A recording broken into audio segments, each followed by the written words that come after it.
National Football League, we welcome you to Glendale, Arizona. It's the New York Giants and the Arizona Cardinals on Fox. And a good afternoon, everybody. Welcome to the NFL on Fox. Kenny Albert with Darryl Johnston and Tony Siragusa.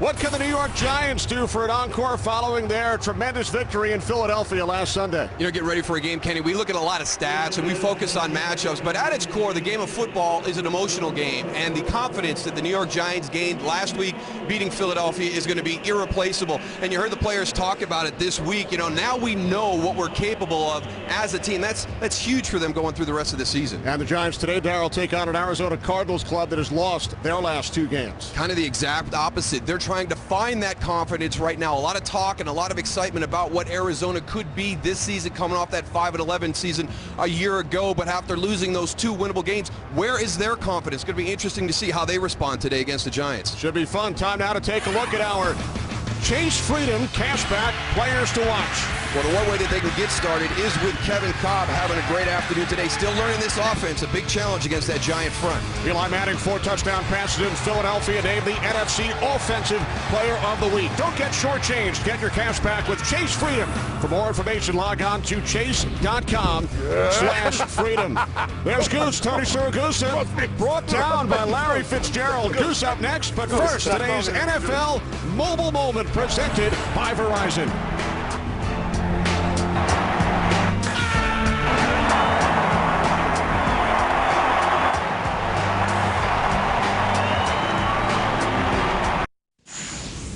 Sorry, fantasy fans, Antonio Gates will be out again this afternoon. And here's the problem. He has an injury on the bottom of his foot, plantar fascia. It was supposed to be healed in the offseason. It never healed. He's being pushed to shoot it up.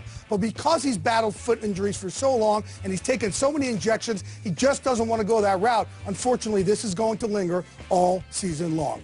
Get coverage of every NFL game on NFL Mobile. Call ** NFL from your mobile phone to get NFL Mobile only from Verizon.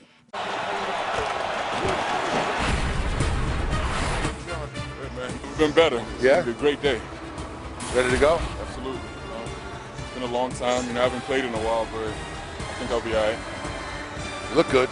Trying to, man. Trying to look as good as you, man. 255. Have a go and stay healthy. Yes, sir, man. Got it. All right. Thanks, Osh. Well, good news for the New York Giants. O.C. Umenyiora is back. But also got some bad news. Justin Tuck is out. And with Justin Tuck out, that defensive line for the Giants needs to go and find a way to bring some pressure up into the face of Kevin Cobb, who has been struggling with learning this new offense. If they can go and bring that pressure right up in his face, they could definitely force him into some bad decisions. All right, thanks very much, Goose. A look at early scores. Cowboys leading the Lions by 6. Eagles over the 49ers, 23-17, just over 5 minutes remaining. First win for the Kansas City Chiefs. Wild one in Chicago. Houston over Pittsburgh. Tennessee in a rout over the Browns. And how about the 3-0 Bills tied to the final minute with Cincinnati? Yeah, big game there, but a lot of tight games earlier this afternoon. You pointed out, really, the Tennessee-Cleveland game, the only game that kind of a comfortable lead for the Titans. But some of those games, some big leads early on, but the other team coming back, fighting hard, getting back into that game late. We are set to go in Arizona. Former Giant Jay Feely will get things started. Giants welcome back, as Goose mentioned, O.C. Umenyiora, along with wide receiver Mario Manningham, who missed last week's game. And the Cardinals get their top 2 running backs back in the lineup today. Yeah, Beanie Wells a big addition. That's going to help out Kevin Cobb. Every quarterback needs a running game, Darryl. Devin Thomas takes it out from 5 yards deep.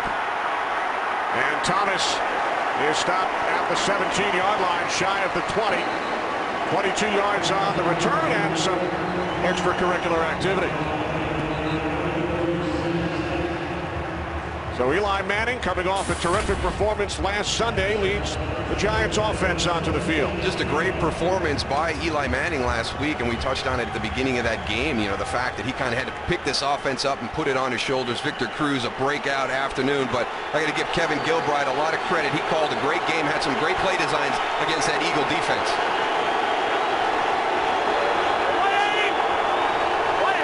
First and 10 from the 17-yard line. Manning throws on first down. It was intended for Manningham, who missed last week's game with a concussion.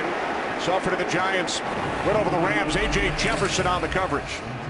And I think that's what you'll see from this offense today. You may be throwing it a little bit more on first and second down. That's when you know what Arizona's going to give you. So it's up to the skill players here to take advantage of that.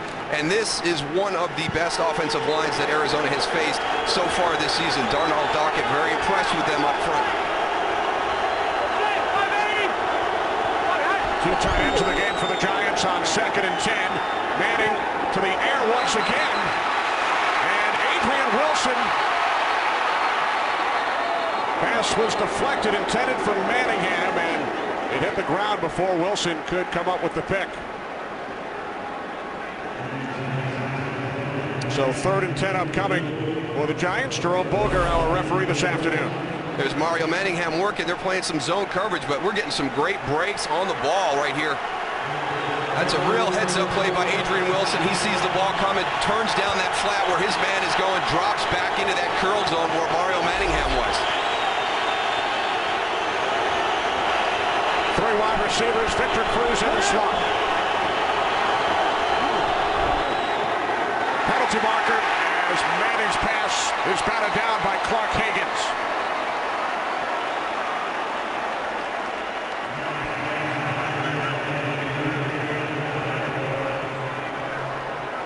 Prior to the snap, false start, offense, number 88, 5-yard penalty, replay 3rd down.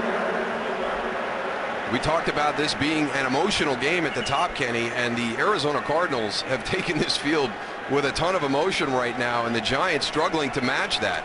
Well, they are flying around down there on the field. That secondary is fired up.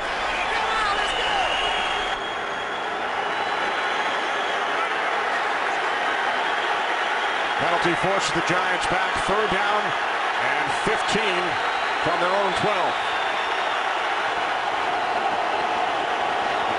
Great job by Clark Higgins getting his hands up on that last play. That's a way to deflect balls up on that defensive line. Let's see what they do here. Manning on 3rd and 15, sets up the screen. Bradshaw loses the football. And the Cardinals have it. Higgins on the recovery. When you watch the Arizona Cardinals on tape, they are flying around to the football. This is great hustle from the backside by Calais Campbell, big number 93, pressuring the quarterback, recognizes screen, and then chases from behind. He's the one with the big hit that knocks that ball loose from Ahmad Bradshaw.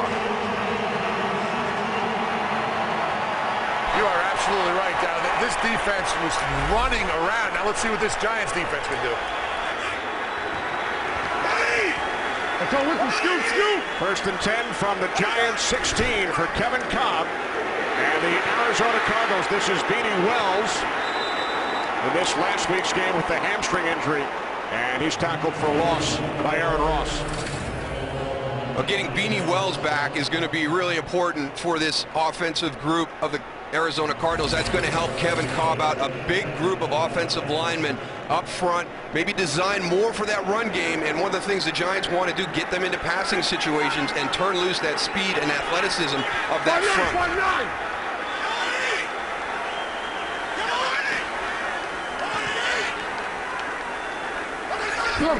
2nd down and 11. Cobb over the middle to Fitzgerald. And Larry Fitzgerald tackled by his good friend and former teammate Antrell Roll at the Giants 9. And the challenge for Arizona's offensive line will be controlling this front right here. And obviously with Justin Tuck out, it's going to be a little bit easier. But they've got O.C. Umenyiora back. They're going to be rolling some speed guys in there through the course of the day. Their mission is to get cumulative hits on Kevin Cobb during the course of the day.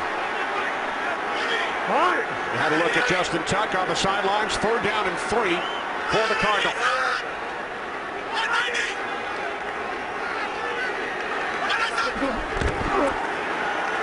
Cobb moving to his right. Under pressure from Jason Pierre-Paul. He throws it out of bounds. You heard Tony talk about Kevin Cobb still kind of learning this system. It's very different from what he played at in Philadelphia. And one of the things in Philadelphia you could do was get out on the edge and make some plays. he's got to learn to stay in the pocket. I don't think that there was enough pressure on that rush right there to flush Kevin Kolb out to the right. He's got to get more comfortable staying in there and delivering the ball on time. So here's the ex-Giant, Jay Feely, who has missed 3 of his 4 field goal opportunities this season. A 27-yard attempt from the left hash. Dave Zastino is the holder. And Feely's kick is straight through. So the Cardinals capitalize following the Giants' turnover, the fumble by Ahmad Bradshaw.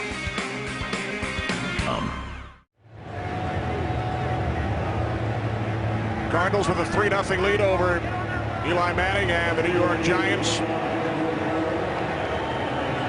Cardinals capitalizing following the Ahmad Bradshaw fumble. Jay Feely, 27-yard field goal. And now Feely kicks off to Devin Thomas. Thomas finally scoops it up and is down at the 12. So again, Thomas decides to take it out, does not take a knee.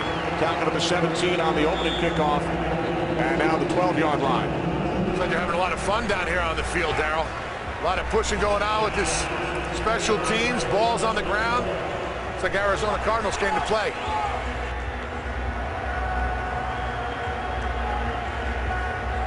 Well, join the NFL's A Crucial Catch campaign in the fight against breast cancer. Visit NFL.com/auction to bid now on authentic, game-worn NFL pink products. All proceeds benefit the American Cancer Society.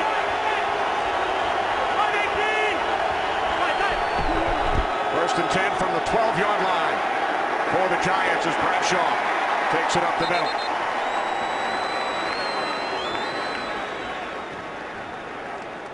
Well, Ray Horton is the new defensive coordinator for the Arizona Cardinals. He's brought in that Pittsburgh style of defense, so you're going to have to deal with some pressure during the course of the day. Now, they actually scaled back a little bit last week against Seattle, and his players came to Ray and said, hey, you know what? We want to get back to it. You know, trust us.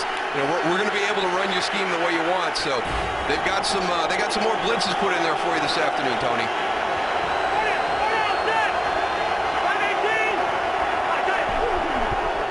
On 2nd and 9, the toss to Bradshaw with the fullback Hajnowski leading the way. There is a flag as Bradshaw is tackled by Darrell Washington. Now, one of the differences you will see from Arizona than what you see with Pittsburgh is formation, offense. Number 67 was not lined up on the line of scrimmage. Number 24, Adrian Wilson, right there. 3rd down. He's a true box safety. He's going to be down there creating that 8th man all afternoon for that Cardinal defense. I don't even think the Giants consider him a safety, Kenny. I think they've just assigned him as a linebacker. He's had some big games against the Giants through the years. 3rd down and 9. Play clock at 3. Manning looking for the fullback. Hajnowski, more flags. Looks like Dockett got mugged over the middle there, guys. Came through real clean and just got grabbed.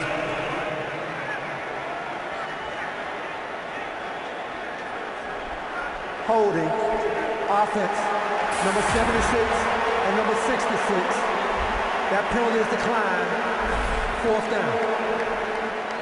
Take a look right here, number 90, Darnell Dockett coming through the line of scrimmage. Now, when he goes, you got to let go of that jersey right there. If you're going to hold on to that, you got 2 officials right behind you. Chris Nee's got to let it go. 3rd penalty, Goose, called on the Giants' offensive line. And we have not yet played 3.5 minutes. Steve Weatherford standing in his own end zone. Patrick Peterson, the explosive rookie out of LSU, is back deep for the Cardinals. Taken at the 45 by Peterson, and he slips down at the 48. 42-yard punt. Darnell Dockett's fired up. Cardinals lead by 3. Welcome back. Kenny Albert, Darryl Johnston, Tony Siragusa. Cardinals out to an early 3-0 lead on the Giants, and terrific starting field position for Arizona. For the 2nd time. 5-9. Their first possession following the Giants' turnover.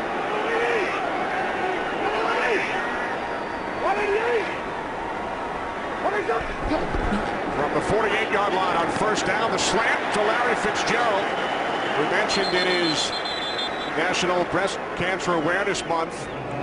Larry lost his mother, Carol, to breast cancer in 2003. He is a huge supporter, and this month will donate $1,000 for every catch. He has 2 so far today, and $10,000 for every touchdown. One of the real class acts in the NFL today, and always a pleasure to have the opportunity to sit down and talk to Larry Fitzgerald.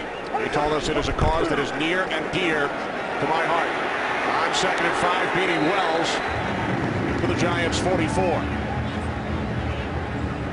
Wells now the starter. Tim Hightower, a Washington Redskin, beating this last week's game, the loss to Seattle due to a hamstring injury. And I think it's going to benefit Beanie Wells to be just that featured back as opposed to sharing time with Tim Hightower like he did last year. He seems to me, when you watch him, to be that runner who's going to get stronger as the game goes on. You give him more carries, he gets into a rhythm, gets into a flow. When he's in and out of the lineup, I don't think he's as effective.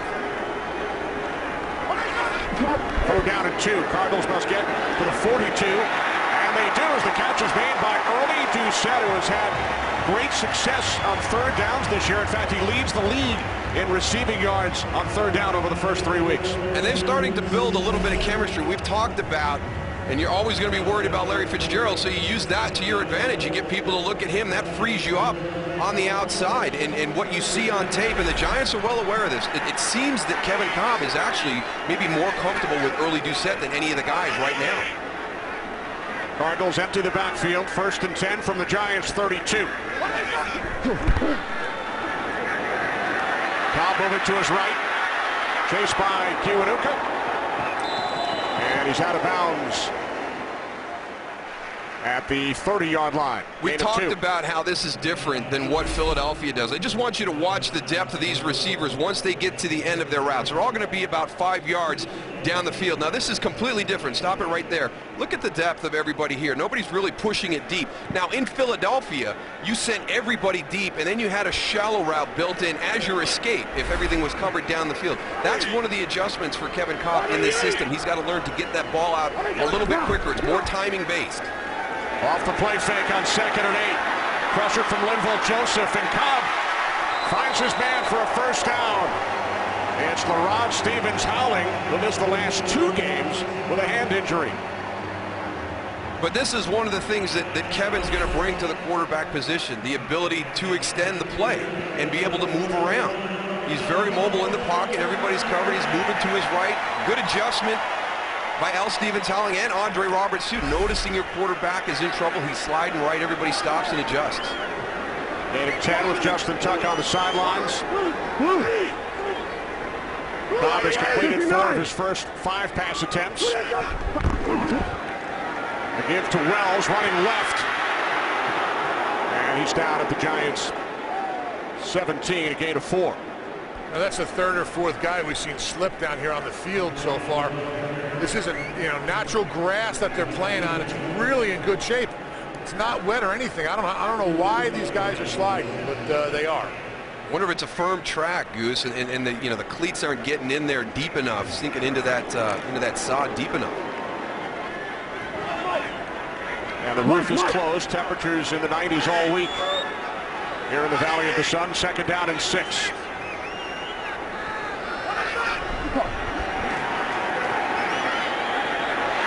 Wells unable to make the catch.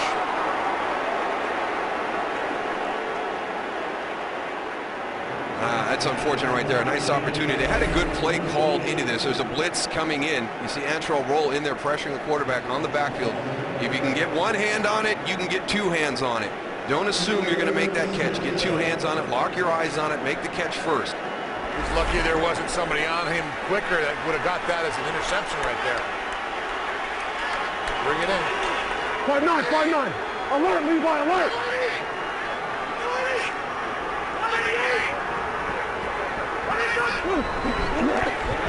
Cobb on 3rd and 6, hit from behind by NYGvARI. The ball is loose, and it is recovered by Jaquan Williams of the Giants. We talked about Arizona matching the speed of the Giants' defensive front. OCU Manura beats Levi Brown right off the snap. Around the horn. Kevin Cobb coughs it up. OCU Manura in his 2011 debut did not play during the preseason with the sack and the forced fumble. Some fresh legs there, Goose. Absolutely. Now Manning on first down. Pass is caught and taken out to the 16-yard line by DJ Ware. Watch this first step. I mean, he just beats him immediately. Now, Beanie Wells slides inside. He has to realize that Levi Brown is going up against one of the best speed rushers in the NFL. If your guy's not coming in protection, then you should release to the outside. Give OCU Manura a little shoulder as you go by that little chip block. That's going to help Levi Brown out a ton. You hit it right on the head there, Darryl, with him coming off the ball. He was off the ball before anybody. Giants send in Stacey Andrews as an extra blocker. The toss to Brandon Jacobs. And Jacobs gains 2 up to the 18-yard line. Paris Lennon the tackle. So 3rd down and 6 coming up for the Giants. And this is where the Giants are going to need to run the ball. They're going to need to get onto the edges. The guys up front in this Arizona defense, Clay Campbell, 6'8", 300. Dan Williams, the nose tackle, 6'3", 327. His backup is David Carter, 6'5", 300. Darnell Dockett's the smallest at 6'4", 290. They are big up front. It's going to be tough running between the tackles. 3 wide receivers set, 3rd down and 6. Manning fires and the catch is made for a first down by Hakeem Nicks out to the 26-yard line. Now watch Eli Manning in the pocket. We talked about Kevin Cobb maybe getting out of there too soon. Watch how Eli hangs in here. It's only 4 guys coming, but the pocket's starting to collapse. Step up, slide right in the face of everything. You deliver that pass for the first down. Nice job by Eli.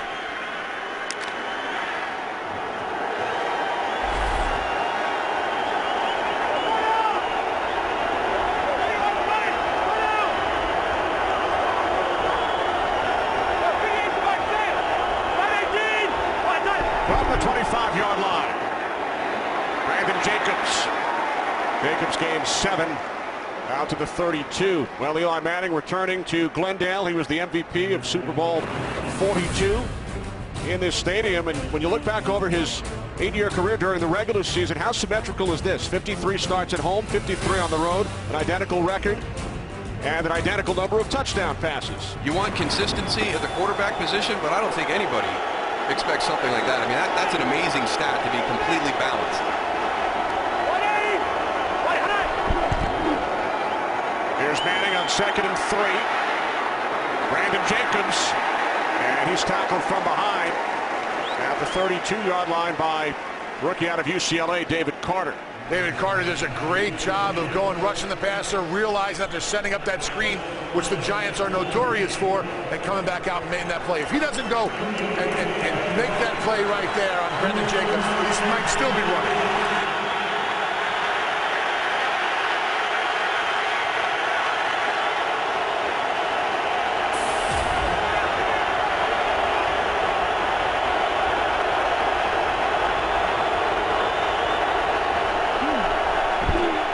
Inside handoff to Bradshaw on 3rd down, and Brad Bradshaw picks up the first. He needed 3, and he gains 5. And this is something the Arizona Cardinals knew. They know on 3rd down that the Giants are a big run team. They're going to pull and run power. Here comes Chris Nee, Travis Beckham leading. They don't even get Chris Nee out front. He gets tripped up on the way there. But Arizona knows that if they're in a manageable 3rd down situation against the Giants, they are not afraid to run that power game, pull some linemen, try and kick it out on the edge, and then also the screens. So a new set of downs for the Giants from their own 37. Empty backfield.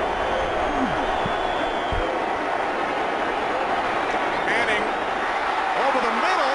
Pass was intended for Diggs and was deflected a couple of times. Patrick Peterson on the coverage. Patrick Peterson is going to be a future NFL star. Watch number 21. You have to have confidence to play the corner position. Trust your instincts. He's got great athleticism to begin with. Breakaway speed. He's a big physical guy, but he has so much confidence. I mean, Ray Horton told us, you know, you don't expect to see guys who are young coming into the NFL with as much confidence as Patrick has. He won the Bednarik Award last year, top defensive player in the nation at LSU. On 2nd and 10, it's Jacobs. A loss of a yard. And there's your other budding star for the Arizona Cardinals, Darrell Washington, the inside linebacker. He's going to be a perfect fit in this defense. Big, physical inside, can stand up to the run, can have guards coming up to block him, but great speed, great athleticism. He'll be a great blitzer in Ray Horton's scheme.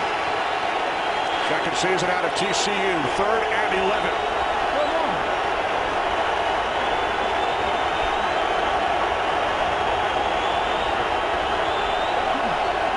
Giants must get to the 47.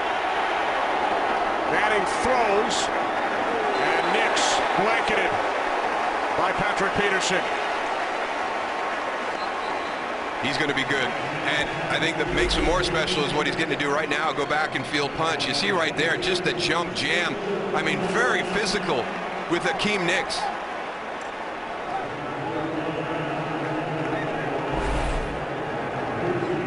Peterson in his NFL debut against Carolina 3 weeks ago returned to punt 89 yards for a touchdown.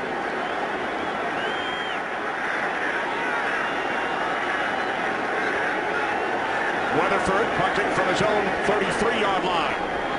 Good hang time, angled towards the sidelines. Great kick.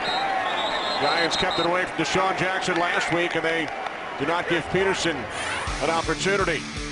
51-yard punt. Larry Fitzgerald and a Cardinals offense closer to the World Series. Fox's coverage of baseball's postseason begins Saturday with Game 1 of the American League Championship Series at 7:30 Eastern, 4:30 Pacific, only on Fox.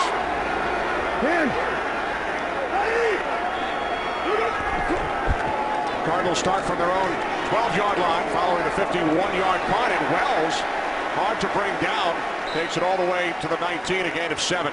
Defensive coordinator Perry Fuel for the Giants was not happy with how his team tackled last week, and it was a different kind of runner. That was LaShawn McCoy, very shifty, one of the best, and Tony said last week, if not the best running back in the NFL in his opinion. Today it's a different guy. Beanie's going to be more downhill, more physical, just a one-cut guy, and he's going to start hitting it north and south.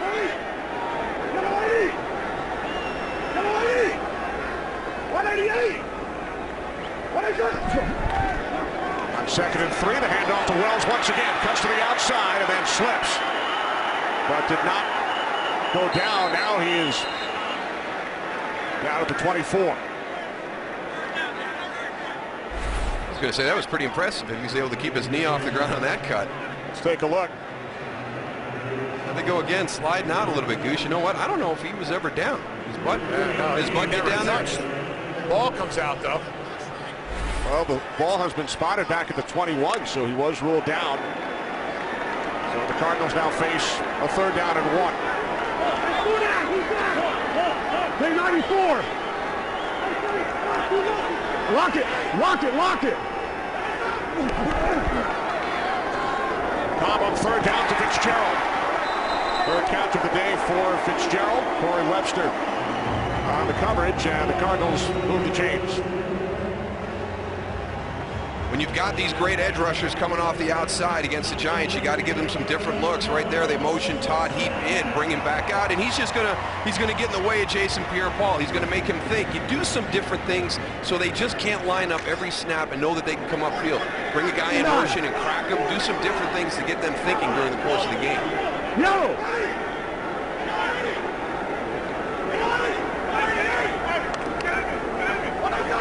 1st and 10 from the 29-yard line. Inside handoff to Wells.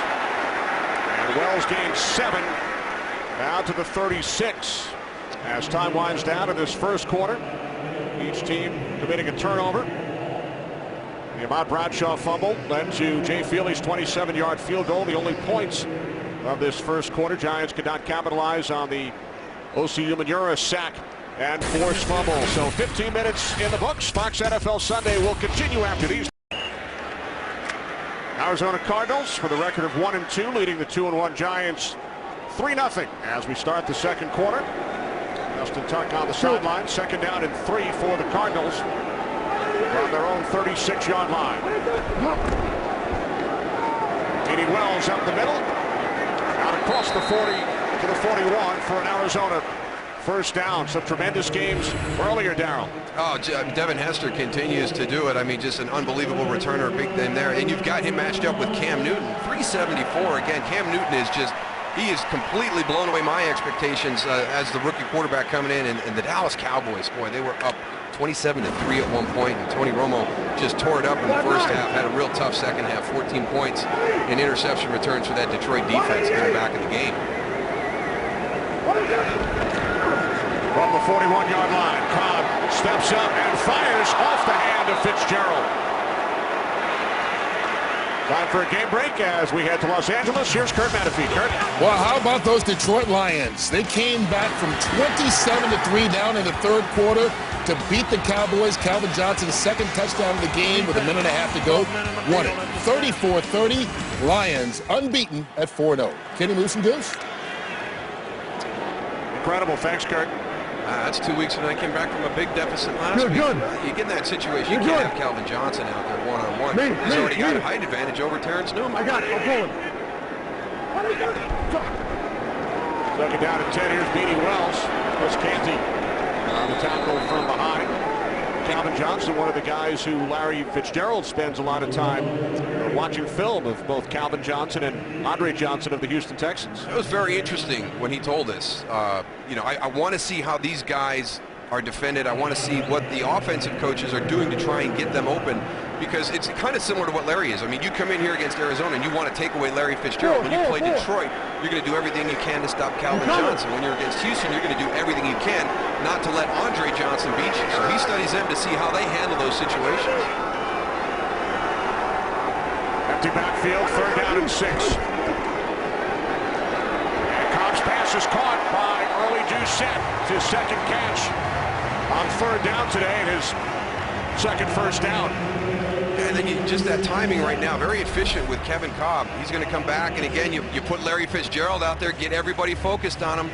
Little whip route, go to the inside, break back to the outside. Brian Williams waiting on that crossing route, can't get back outside in coverage, but that ball came out on time.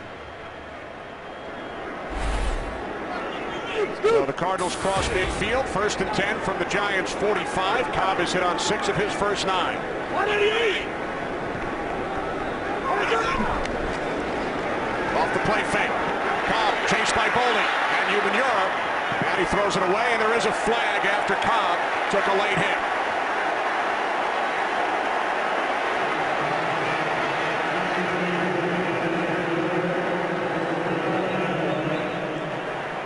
Personal foul, roughing the passer, defense, number 95. Helmet-to-helmet contact on the quarterback, 15-yard penalty, automatic, first down. Rocky Bernard. Now watch 59, Michael Boley here, he comes off the edge. They've got 2 guys there to pick him up, but they get mixed up in their protection. Rocky Bernard got to keep his helmet up. I think they called it because watch how he drops his helmet. I don't know if he hit him that hard, but that's a good learning experience right there, though, Goose. You drop it around to your helmet, even if you don't make contact, you got a good shot of getting a flag on that. So following the penalty, new set of downs from the Giants' 30. Beanie Wells, another flag. Wells stays on his feet and is finally tackled at the 13-yard line, and we will check in with the referee, Jerome Boger, once again after Wells gained 12. Holding. Offense, number 75. 10-yard penalty, replay, first down. That's Levi Brown on the holding call. He's arguing with it right now. And that, boy, is this blocked well. Levi's right here. Derek College comes out on the kick out. Look at that lane they create. you know me, I don't like sticking up for offenses, but I don't see anything Levi Brown did wrong. No, everybody was on their feet. A good block, yeah. He's still shaking his head. First Cardinals penalty. First and 20, back at the 40-yard line. Cobb looks left, and he throws. It's the fullback out of UConn, Anthony Sherman. And Sherman gains 5 down to the 35-yard line. This guy, you watch him on film, and I'm impressed with his pad level and the way he strikes on the blocks. So it's going to be fun to watch his rookie year develop as the season goes on. But you know, as a fullback, when you get into the hole and you're the lead blocker, you can't have stalemates. The tie goes to the defense, and Anthony does a really good job having his pad level down, rolling his hips, and he's able to create some movement in the tight quarters inside between the tackles. 5th-round pick by the Cardinals out of the University of Connecticut. 10th play of this drive for Arizona. 2nd down at 15. Cobb steps up and then is wrapped up by Jason Pierre-Paul and Dave Tollefson. You know, Darryl, you talked about it earlier. Kevin Cobb needs to go and have a little bit more patience in that pocket. There was not a lot of pressure on him at all. He's sitting in the pocket. Watch right here. He's back. All right, just step up a little bit. That offensive line is doing a great job of protecting. There's no reason to go and panic there and run. Just going to make it easier for that defensive line to run right to him, and that's exactly what happened.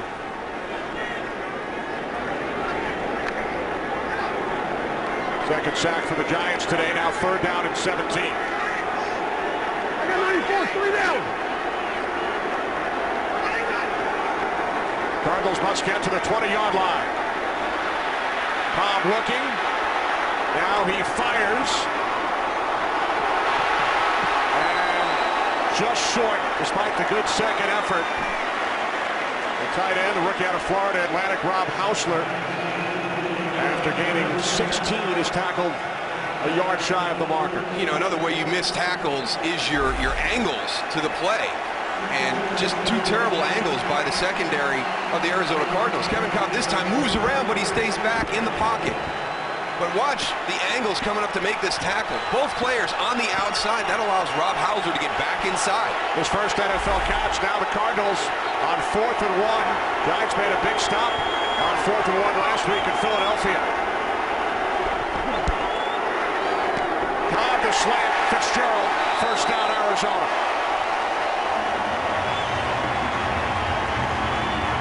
Well, you see the poor angles by the 2 defenders for the Giants on that previous play allows Arizona to think about going for this 4th and 1. And let me tell you what, if you play off of Larry Fitzgerald and give him space, he's going to beat you. Antrell Roll recognizes it. Ex-teammate tries to slide over and close that area. Great body position by Larry Fitzgerald. From the 17-yard line on 1st down, Beanie Wells inside the 10. Down to the Giants' 8-yard line. Greg Jones finally made the tackle. Well, they found something on the left side of this offensive line. That's the 2nd time we've seen this play hit for some big yards. Watch, keep an eye on College right here. Darren College does a great job of pulling outside to the left-hand side. See him right here, the big man comes out. It's not easy. Wells does a great job of following him to the outside and getting some good yardage on that play.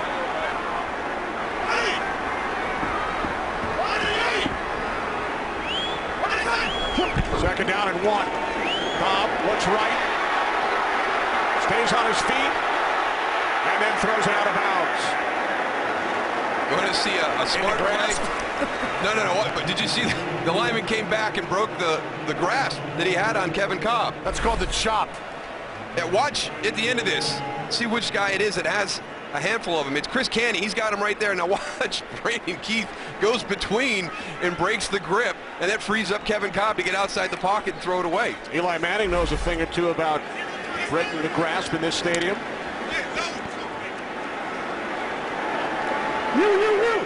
This will be the 15th play of the drive for the Cardinals. 3rd down and 1.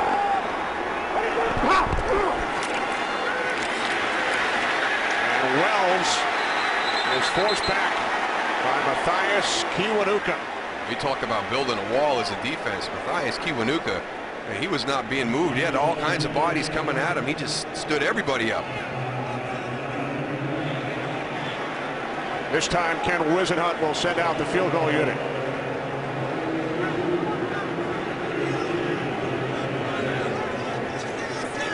Third trip inside the red zone for the Cardinals. Held to a field goal. He turned it over on the Umanura sack of Cobb, and now another field goal attempt from 27 yards out from the left hash. Feely hit from 27 earlier. And And the former New York Giant extends the Arizona lead to 6-0.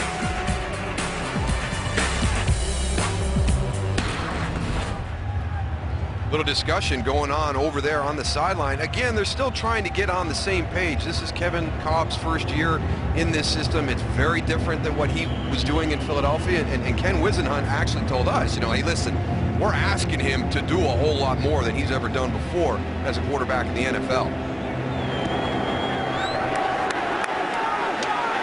Phillies kickoff taken out once again by Thomas. His first time across the 20. And he plows into Feely out to the 31-yard line. So good field position. Taste greatness. Best starting field position of the day for the Giants. Their own 31-yard line. Giants only 32 yards on offense, 2 first downs. Their first 3 drives, a turnover and 2 punts. Manning on first down. This is Victor Cruz, one of the heroes last week, and he breaks another tackle, as we saw him do a couple of times against Philadelphia when he scored 2 touchdowns. What a breakout game by Victor Cruz last week, and here he comes again. You should be expecting that. That's a great move back to the inside, some quick feet, gets A.J. Jefferson spun around. Victor Cruz said after the game last Sunday, I thanked Eli following the game for having confidence in me.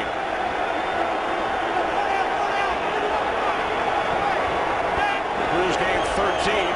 Now he goes in motion.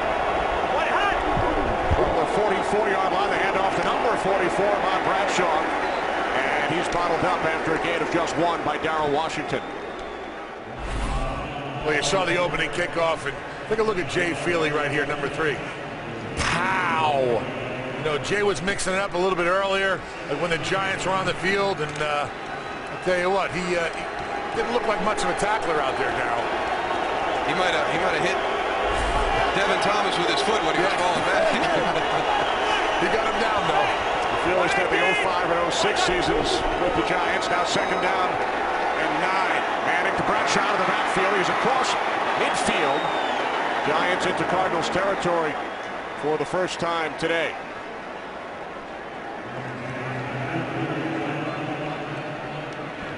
Devin Thomas still getting worked on over there on the sideline. Jake Feely must have got him somehow. Yeah, and Feely's on the other side. He's just, you know, hanging out. Yeah, look at them arms. He's all jacked up, too, Dave. He did a couple curls before this game, ready for the Giants, his old team.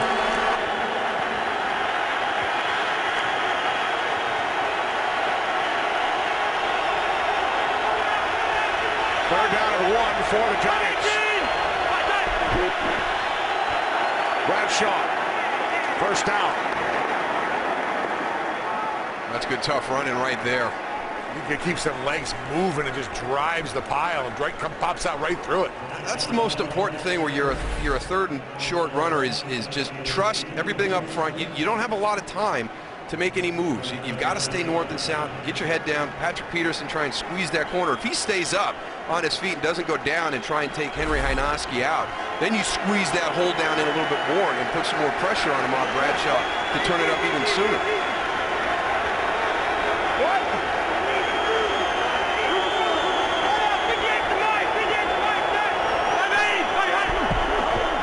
From the 43, it's Bradshaw again. He loses a yard. Dan Williams breaking through along with Paris Lennon to bring down Bradshaw. Dan Williams was in the backfield, I think, before he even got the ball there. Let's take a look at him right here. There he is, number 92 right here, top of your screen. He just comes right in and meets Ahmad Bradshaw right in the backfield. First round pick Goose last year out of Tennessee. Bradshaw with 10 yards on 6 carries today.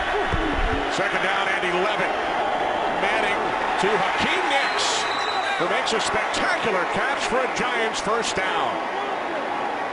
That back shoulder throw, Darrell, I don't know how you stop it. I don't either. And when you have some chemistry built between a quarterback and a wide receiver, and we see it all across the NFL, and I agree with you, Tony. I just don't know what you do. A.J. Jefferson is in good position, but when you have that ability and that timing between a quarterback and a wide receiver, it's just so hard to defend. 14-yard reception, 3rd catch for Nicks. Arizona 30. Manning looking for Nix once again, and this time it is broken up by Jefferson. Don't want to go to the well too often, though. Jefferson did a nice job of getting his head back around and punching that pocket to get the ball out. Tell you what, learned a little something on the play before and came back and knew they might try it again and did a great job on that play. It's one of the most important things, Tony, is to be able to get that head around, and for the rest of the defense to be able to communicate and yell ball when that ball comes off of Eli's hand, so you can get your head around and try and find it. Well, I know it sets you up a little bit for that double move sometimes. Second and 10. Quick out to Nix. And Nix broke a couple of tackles. Remained in bounds and picks up a Giants first down at the Cardinals 18. The tackling has still not improved yet, you know, across the league. I mean, you've got Hakeem Nicks out there, come to balance. I mean, that's poor on two guys. And Clark Hagan's is throwing a little bit too soon. And he just stops his feet right here. Watch his feet. He just stops. Instead of going and running through the receiver right there to make a tackle, you got to know that your help is back to the inside. Worst comes to worst, go for that outside shoulder and make him come back inside while your help is. From the Arizona 18, here's Bradshaw. Bradshaw gains 5 down to the 13. This is the Giants' first trip into the red zone today. Incredibly, in their win last week, they scored 29 points. They only ran 3 plays from inside what Tom Coughlin refers to as the green zone, the money zone, because 3 of their 4 touchdowns came from outside the 20. Yeah, they were very explosive last week against the Philadelphia Eagles. Some great play design by Kevin Gilbride. Brandon Jacobs had a big touchdown catch. Victor Cruz, a great individual effort. You guys were both very impressed with Gilbride's calls last week. I thought it was outstanding. You know, a limited roster at the wide receiver position, and he didn't get concerned. He played aggressive football and went after Philadelphia. Andrews in as an extra blocker. Second down and 5. Here's Bradshaw inside the 10, the 5, touchdown.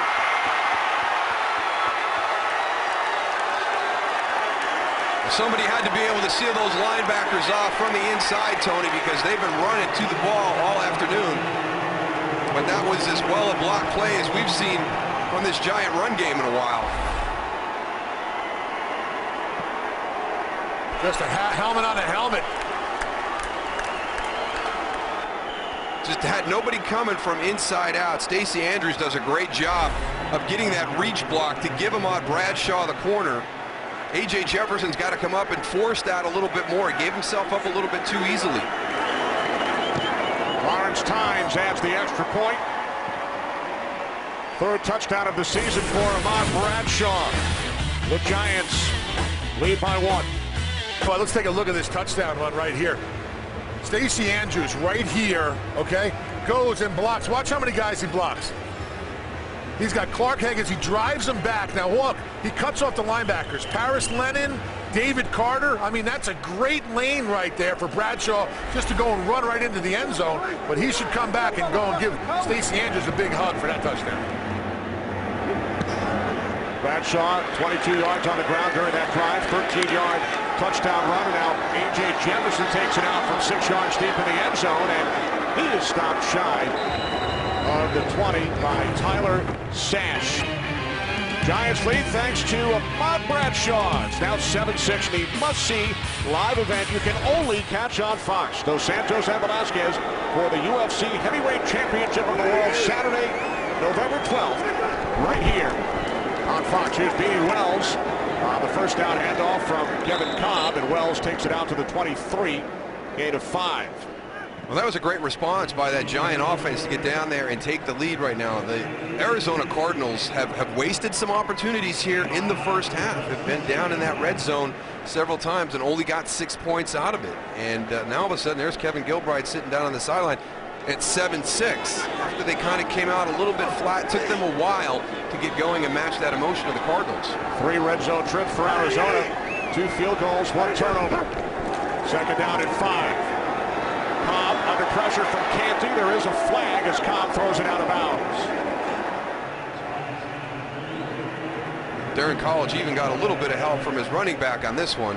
Holding, offense, number 71. 10-yard penalty, replay, second down. Now, he gets a little bit of a chip to try and get back onto Chris Canty, but he's never able to. You watch 71 as he kicks out. There's Chris Canty. There's a little bit of help right there. Now you got to move your feet. You got to get in front of him. He's never able to adjust back in front of him, and Chris Canty just keeps working up the field.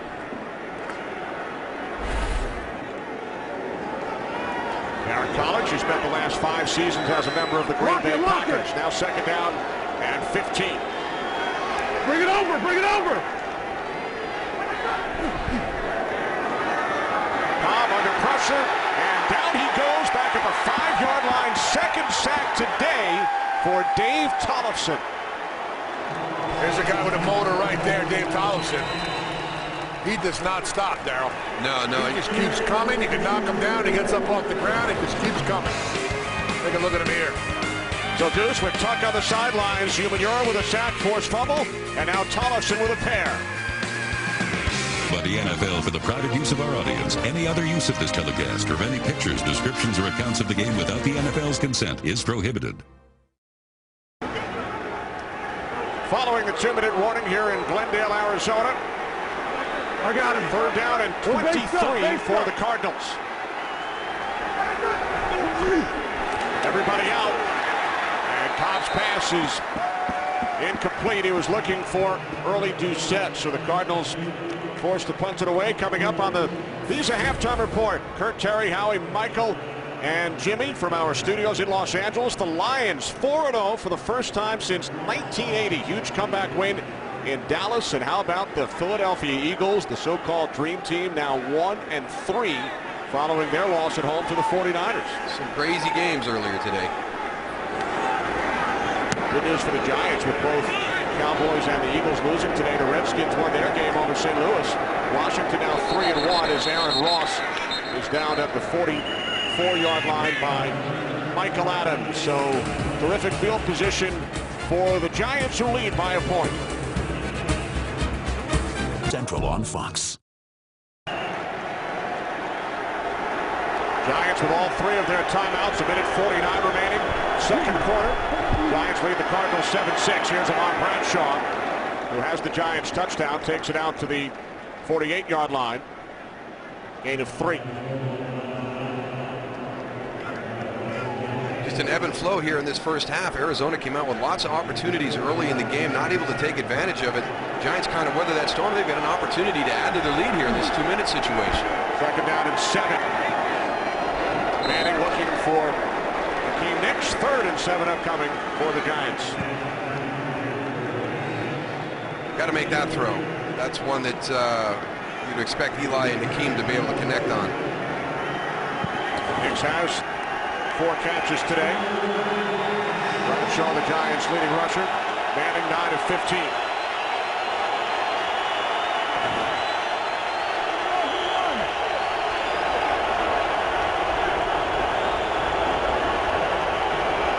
Cruz in motion. Giants must get to the Cardinals 46. And Kerry Rhodes calls an Arizona timeout. First timeout, New York. Well, the Giants called timeout before Rhodes was able to get his request into the officials. Yeah, Eli beat him to the punch.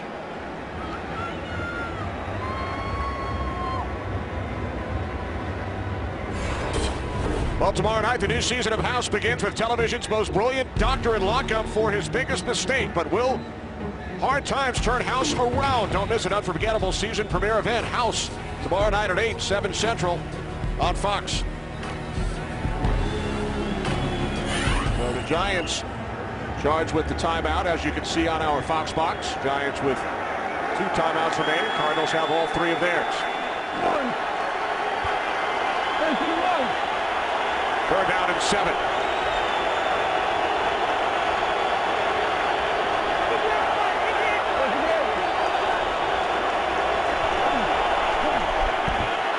Good block by Bradshaw, allowing Manning to throw, but it's well over the head of Victor Cruz. Better than a good block, a great block. And a lot of times when we talk about running backs, we just think about them as rushers and receivers out of the backfield. Watch Ahmad Bradshaw just stone Darrell Washington, number 44. Textbook. I mean, absolutely textbook. And when you get that kind of protection, you got to take advantage of this. Mario Manningham goes into the center of the field. Eli throws it out towards the sideline.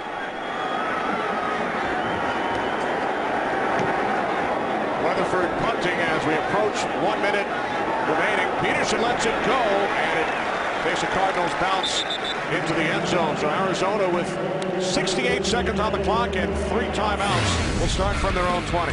It's been a bizarre first half. Calais Campbell on the big hit on Ahmad Bradshaw gives great field position to Arizona. Then the next time they're driving, the Giants do the same. Osi Umenyiora with the fumble there forces Kevin Cobb to put that ball on the turf. Then the Giants come back kind of floundering around here the whole first half.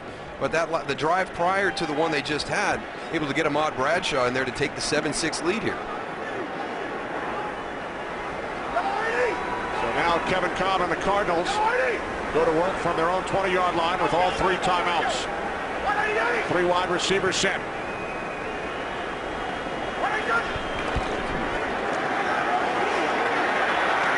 Cobb on first down, intended for Ducetto, is broken up by Corey Webster, his former teammate at LSU. Osi Umenyiora continuing to work that speed rush up the field. They bring Antrell Roll underneath.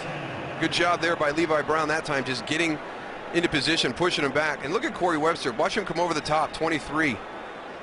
Instead of coming through the back and taking a chance of getting the PI, shows his athleticism comes right over the top to make that deflection. I don't know, they better cover Larry Fitzgerald because he was running scot-free right over the top of that. Second down and 10. 3 straight incompletions for Cobb. He hands it off to Wells. And Wells is out to the 29. A gain of 9. Yeah, a little sense of urgency for this Cardinals offense. 50 seconds counting down. And Wisenhunt still has all of his timeouts. Cobb being chased by Tollefson. And he throws it away. Dave Tollefson already with 2 sacks today. His first career 2-sack game. Cobb threw it away on 3rd and 1. And Cardinals forced to punt. One of the things, you know, maybe there wasn't that sense of urgency there, Goose, is because of the down and distance on that. But I just, you know, I don't understand it. I mean, call something where you're going to get the first down. You've got all 3 timeouts left. Even if you wanted to run the ball, Beanie Wells has been doing a great job running the football. How about just throwing the ball up to Larry Fitz? I mean, let him take a shot down the field. It can hurt you. Jastineau punting from his own 20. Terrific kick. Ross takes it at the 15-yard line. Aaron Ross to the 27. 12 yards on the return. 56-yard punt. Well, we talked about it in the open about the pressure that this Giants defense needs to come. You see Osi Umenyiora getting in there. Dave Tollefson going and getting 2 sacks today. They are bringing the pressure right up in Cobb's face also, making him scramble to the outside. He's not setting his feet, and he's not being able to throw the ball downfield. That's why the Giants right now are winning 7-6. And the Giants, Goose, with 2 timeouts, 29 seconds remaining, start from their own 27.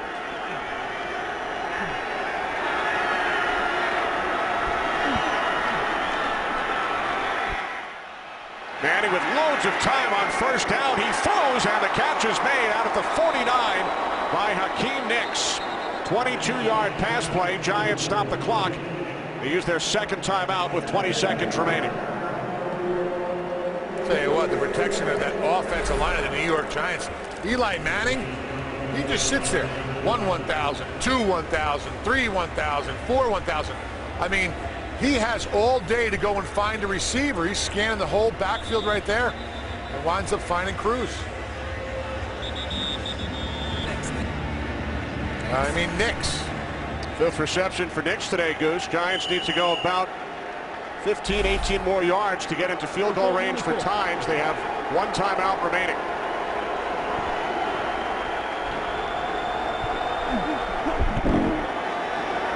Manning again with time. To the outside, and the catch is made by Cruz. Now there is a flag back at the 47-yard line. Cruz takes it down to the 25, a 26-yard pass play. One of the Giants saying it's on Arizona. Here's Victor Cruz right here. He just gets lost. Grabbing the face mask. Defense, number 55. Half the distance to the goal. Automatic First down. It's a face mask on Joey Porter. What a crazy change of events right here. The Cardinals sitting in 3rd and short in a 2-minute situation.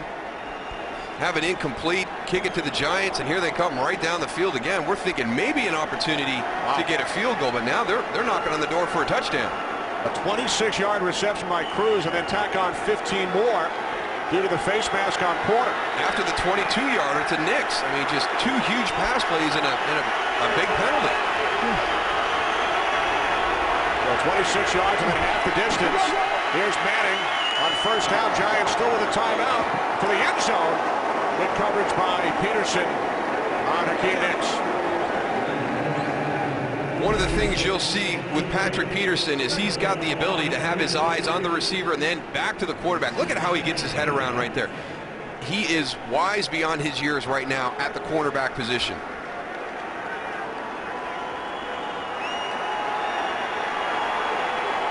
Nine seconds on the clock.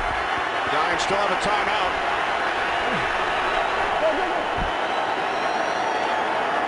Off the hands of Bradshaw. 5 seconds remaining.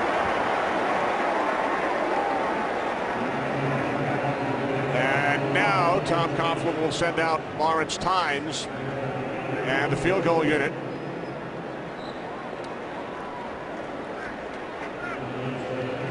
They're right inside that comfort zone of being able to take a shot into the corner. It's about 6 seconds. So at 5, if anything happens, you get a bad snap, bobbled snap, anything where it's delayed, you're right on that verge of trying to squeeze one more play in, but then forfeiting the opportunity to kick the field goal. So I like the decision here by Tom Coughlin. It also helps those defensive backs knowing that ball's going to come out faster. You can play a little tighter. Uh-oh. Flags as Tynes connects from 30 yards out. Lawrence Tynes looks like he's hit or hurt. That was only Tynes' second field goal attempt of the season. He had his first blocked in Washington week 1. Did not attempt a field goal the last 2 weeks. There are 2 fouls on the play. Offside, defense, number 21. That penalty is declined. Personal foul, roughing the kicker. Defense, number 21. Half the distance of the goal, automatic, first down. And this is the big dilemma right now. Do you take points off the board? Interesting to see what the Giants are going to do. So Patrick Peterson first, he's offsides, and then second makes contact with Lawrence Tynes. At least Lawrence didn't have his foot planted. The best thing about this right now is watch. He's kind of elevated with his foot up. His legs come out from underneath him. So when Patrick Peterson makes contact, he didn't have anything in the ground where he could have got hurt, and he knows right there. Because you've got a block point. When you're one of these guys that come off the edge, you've got a block point, and he knew right there he exceeded it. It's Tom Quinn, special teams coach, on the left. Tom Coughlin chatting with the officials. The kick was good if Coughlin decides to take the points. We have a correction on the penalty enforcement. The 15-yard penalty will be assessed on the kickoff. The field goal is good. There we go. All right, so Coughlin keeps the points up on the board with 1 second remaining in this first half. Giants now lead 10-6. Excuse me, but who told you that I wanted to accept that penalty? We'll be assessing that on the kickoff, please. Absolutely.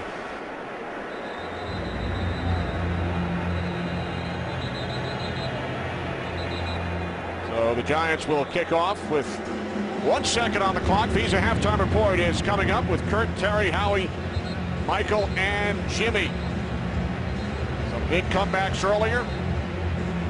Lions over the Cowboys 34-30. 49ers beat the Eagles in come from behind fashion 24-23. A wild one in Chicago. Cam Newton throws for 300 yards for the 3rd time in 4 games, but Panthers fall short by 5 points to the Bears.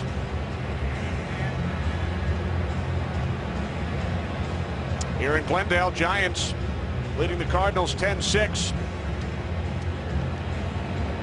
Giants with a win today would go into a tie for first in the NFC East with the 3-1 Washington Redskins.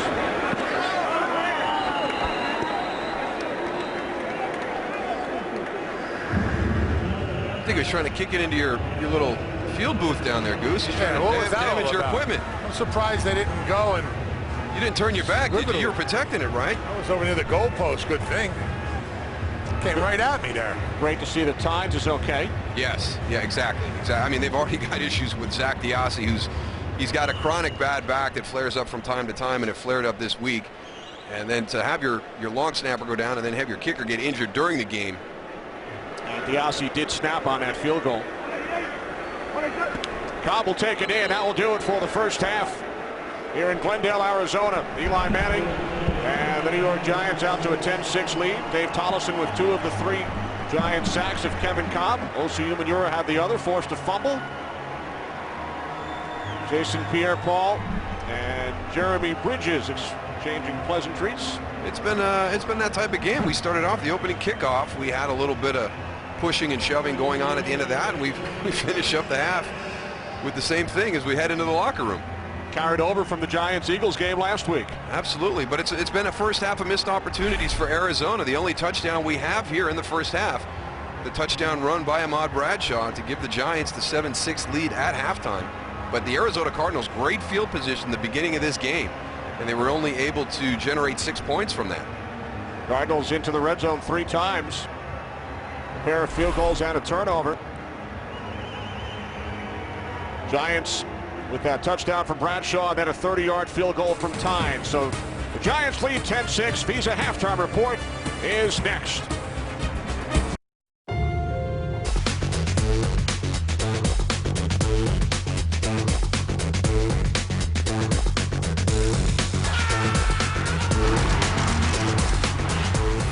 We get set for the second half here in Glendale, Arizona. Giants lead the Cardinals 10-6. As the Giants look to win their 3rd in a row. Cardinals have lost their last 2. Follow your favorite team all season long. Go to itunes.com/NFL. So Lawrence Tynes looks to be all right. Took the hit from Patrick Peterson when he connected on a field goal at the end of the first half. And then kicked off, and now we'll do it again with A.J. Jefferson back deep for the Cardinals.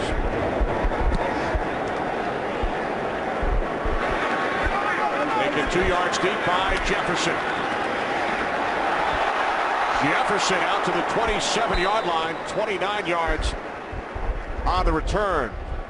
So the Cardinals with pretty good field position to start the second half. Darryl, Giants 10 points in the second quarter to take the lead. Arizona finds themselves in yet another close game. Yeah, exactly. This is just the way the season has gone for the Arizona Cardinals. Week 1, they were able to find a way to win against Carolina, but the last 2 weeks, opportunities to win the game with the ball in their hand late in the game and haven't been able to do that. So they're heading down that path again. Have they learned anything from the past 2 weeks? They're at home this week at least, where they were when they beat Carolina. So it'll be interesting to see how this plays out. But a lot of missed opportunities by Arizona in that first half. Shouldn't be this close, really. They should have a little bit of a lead right here, but because they were not very good in the red zone 3 times in, no touchdowns, just 2 field goals.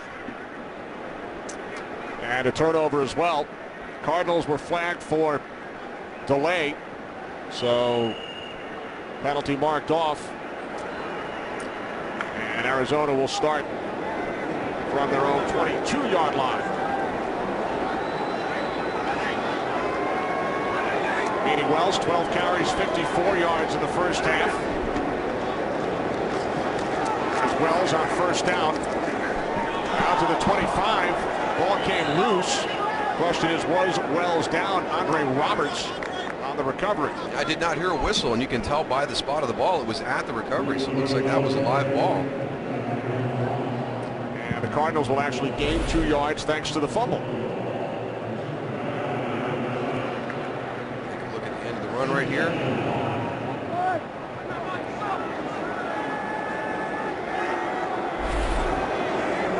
Second down and 5.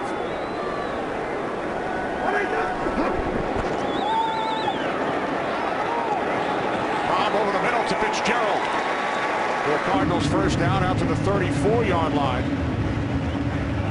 5th catch of the game for Larry Fitzgerald. Kevin Cobb does a great job of being patient in the pocket, not scrambling around. He had both of his feet pretty much planted in the ground when he threw that ball to find Larry Fitz over the middle. Good start here for Cobb. That's another thing. They need to get Larry Fitz a little bit more involved, Daryl. Not really respecting him that much outside. You see him one-on-one on top of the screen. Cobb Goose 9 of 16 in the first half. Fitzgerald 5 receptions, only 32 yards. Penalty flag in the secondary. That pass was intended for Wells out of the backfield.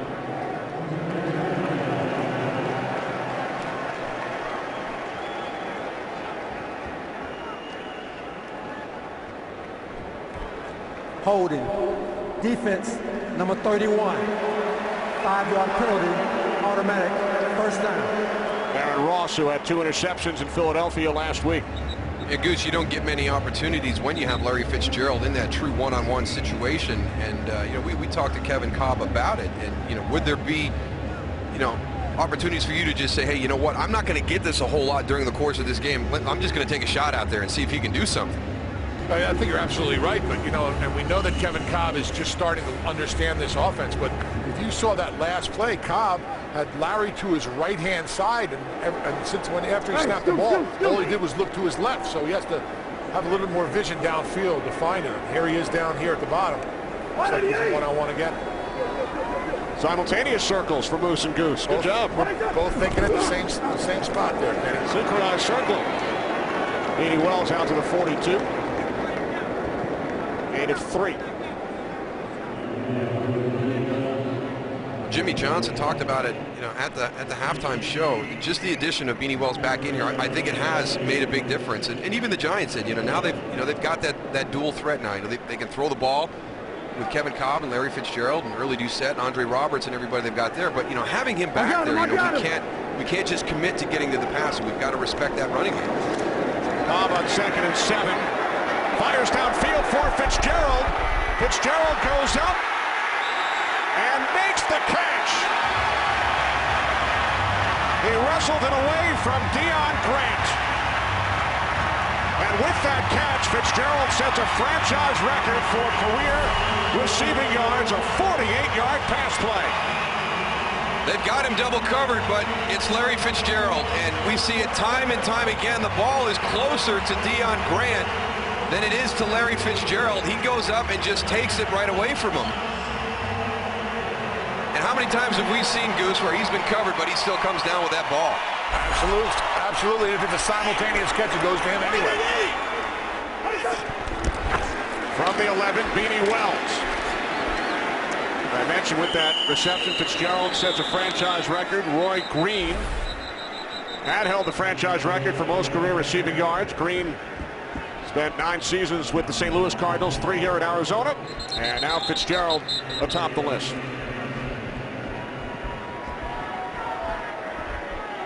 Let's take a look at this at the very end and see if he was able to maintain possession all the way through. Now he's going to take it from Deion Grant.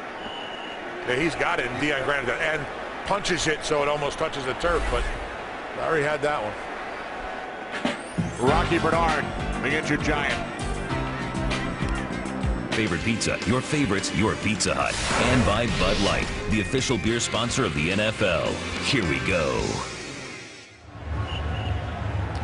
Larry Fitzgerald, 6 catches today. That means $6,000 to breast cancer awareness and a new franchise record. And I think that's one of the things that Kevin Cobb will discover. We saw last week in Seattle, a similar situation. You throw it up to him in double coverage. He's either going to catch it or he's going to make it an incomplete.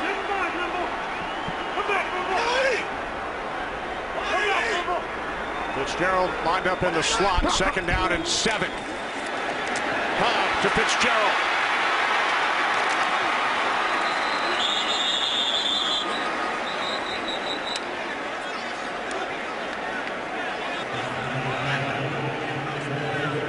That's a situation right there, and Kevin Cobb will become better with that. You pointed out, Kenny, he's coming out of the slot. He broke clean right away. If Kevin Cobb could have got it to him quicker, there was an opportunity for him to square his shoulders and get to the end zone without anybody blocking his path. Ball is spotted inside the 1, so Fitzgerald did pick up the first down. 1st and goal from the 1. Tight end Todd Heap lined up as the fullback in front of Beanie Wells.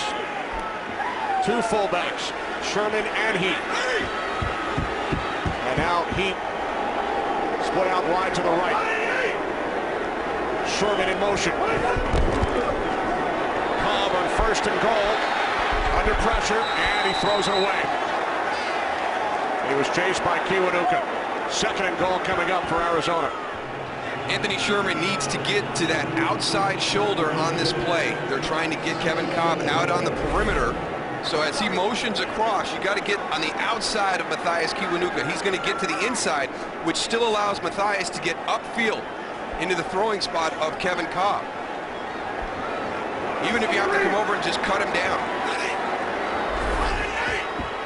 Fitzgerald in motion, 2nd and goal. Here's Wells. And he is in for a Cardinals touchdown.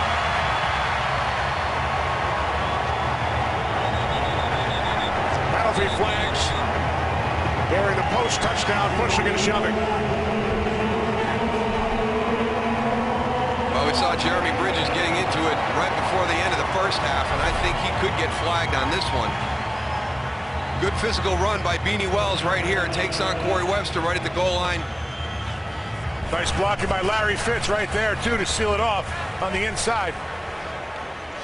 Corey's got to get down, meet that pad level, match it that Beanie Wells had. He ducked his head. He put himself into a dangerous position. But it all starts right here. He's trying to get off. After the play was over, personal foul, offense, number 73. The 15-yard penalty will be assessed on the kickoff. The touchdown is good. So Jeremy Bridges flagged following the 1-yard touchdown run by Chris Beanie Wells, one of 11 kids. One of his brothers thought he was able to string bean, hence the nickname Beanie.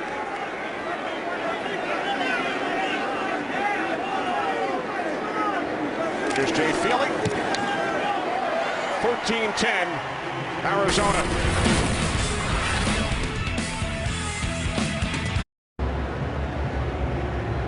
Jeremy Bridges is actually the 3rd guy that comes into this. Let's watch at the end of the run by Beanie Wells with Corey Webster right there. The initial contact. Now there's a little bit going on there. Now Anthony Sherman, number 35, will come in. He'll get a little bit of bump, and it'll go about Jeremy Bridges coming in from behind with the shove right there. And that gives you a 15-yard penalty. So you're kicking off from the 20 right now, and Ken Wisenhunt was furious at his offense. And we talked about it at the top. Football at its core is an emotional game, but you've also got to be able to manage your emotions and play smart. It's a 2010 style kickoff. No chance for a touchback when he kicked off from the 20 instead of the 35. Return by DJ Ware. Ken Wisenhunt fired up. Cardinals by 3. Arizona Cardinals back on top. 13-10 over the New York Giants, who start from their own 27. For a 2nd half possession for Manning and the Giants. Lamont Bradshaw, penalty markers down, as Bradshaw is across the 40, out of bounds at the 48-yard line, gain of 21, but there are 2 flags. Holding, offense, number 45. 10-yard penalty, replay, 1st down. The fullback, Henry Inoski, the rookie out of Pitt. I tell you what, Ahmad Bradshaw may have developed one of the best stiff arms in the NFL. I don't know, Darryl, you like that call? You know what? He put himself in the position to have it called, Tony, by not using good technique. He tried to work around him instead of just taking that inside shoulder and pinning Darrell Washington to the inside. He got a little bit too fancy, put himself in a bad spot. He ran by the angle.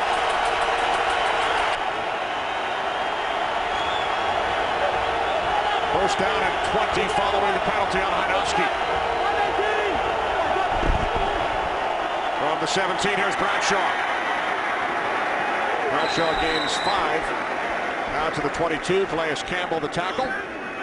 Get coverage of every NFL game on NFL Mobile. Call ** NFL to get NFL action right on your phone. You know, the unfortunate thing on that play, Tony, is that's the easiest look, in my opinion, when you're running that lead. When you get the blitz up the middle into the A-gap by the linebacker, he's really making your job a lot easier because you just take that inside shoulder and just pin him to the inside. Yeah, because he's coming to you, you're not going ahead. Yeah. 2nd down and 15. Off the play fake, another flag. As Manning's pass is caught out at the 40-yard line by Hakeem Nicks. But this one is against the Giants. Holding. Offense, number 76. 10-yard penalty. Replay, second down. Now this is, sorry Kenny, now this is definitely a hold. Chris Snee, gets swam. Take a look at this. Right on your left-hand side here, it's going to come in. There he is, Dan Williams, or Dockett comes in.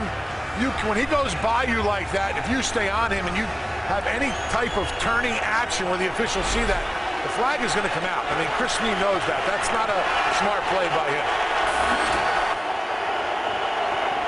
So the last two plays, gains of 21 and 17, have been negated by Giants penalties.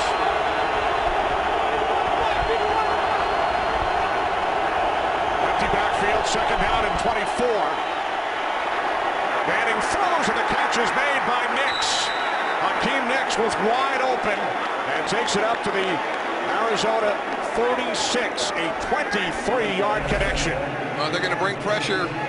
Adrian Peterson inside, Clark Hagan's outside. Travis Beckham does a nice job at sealing down and then bouncing out. And they both jump that little flare screen. Somebody's got to have Hakeem Nicks in coverage in that shallow area, but both Patrick Peterson and Darrell Washington on that action of that little smoke screen on the outside, both attacked Ahmad Bradshaw. Again, a really well-designed play by the Giants. So on second and 24, Nicks gains 23.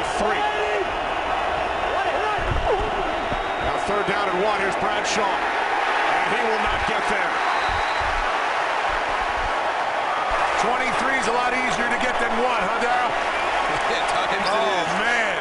The big thing here, Tony, here's one of those things that everybody's waiting for, too. They had this against Seattle last week. You bring that tight end into that spot, and it changes your gap responsibilities. And Seattle really hurt Arizona with that play last week.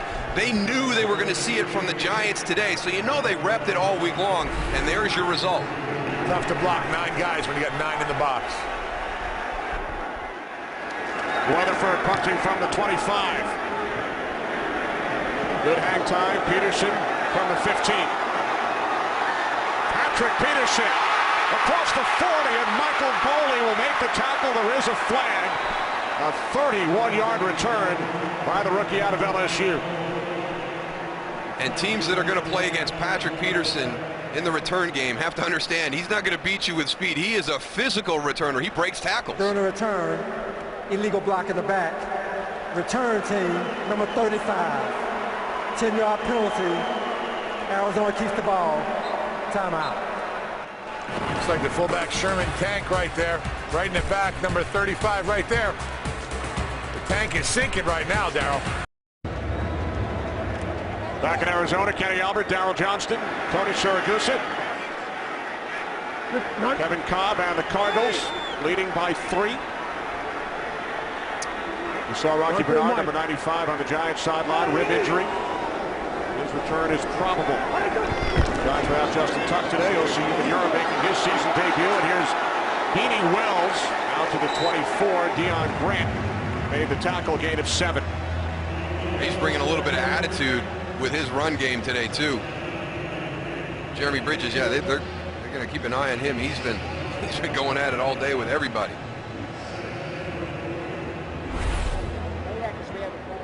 They pick up the blitz really well. There's Beanie Wells lowering his shoulder on Grant. Keeping them legs going, though, Darrell. Hey, he's running physical. Bridges made it right tackle. Brandon Keith started the game. Here's Wells. And Wells looks to have a Cardinals first down. You know what, Tony, he's got some of that hidden yardage that you always talk about, because very rarely do you see Beanie Wells get driven backwards. It seems like he's always falling forward, so it's a half yard, a yard and a half. You keep adding those up.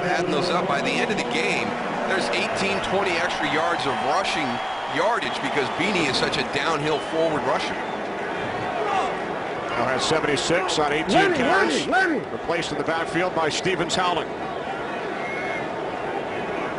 188. From the 28, Stevens Howling. Gains a yard as we check in with Kurt Menefee. Kurt, what's going on with the Packers and the Broncos? Well, the Packers trying to join the Lions as the only unbeaten's left. Aaron Rodgers doing his part. This is his second touchdown run of the game. He's also thrown for 2 touchdown passes and is 21 of 27 for 289 yards in the air. That's why they lead 35-17 over the Broncos. Kenny Moose and Goose. All right, thanks, Kurt. 2nd and 9 upcoming for the Cardinals, who lead by 3. Lock it, lock it. Wells with a 1-yard touchdown run early in this 3rd quarter.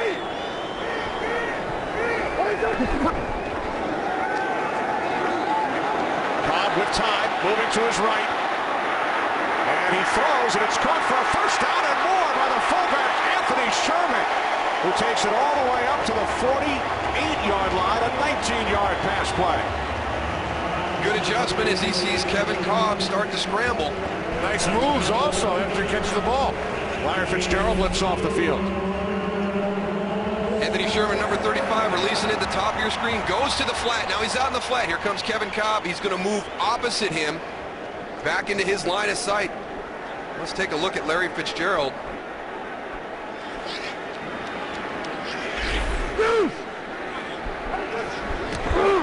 So with Fitzgerald on the sidelines, Cobb again moving right under pressure, and he throws it away. Jason Pierre-Paul, who had 2 sacks last week with the hit on Kevin Cobb, and that is not good news for the Arizona Cardinals. Working on a calf, so hopefully just a cramp. But Tony, you made a point on the opening drive with Kevin Cobb. Set your feet, stay in your pocket, find your guy. He's getting flushed a lot. You know, we understand when there's nothing there and you have to move, but we've seen several during the course of the game today where he's moved when he hasn't needed to. That opening series, he was very good in the pocket, setting his feet and throwing the ball. This drive, he's on the move a lot again.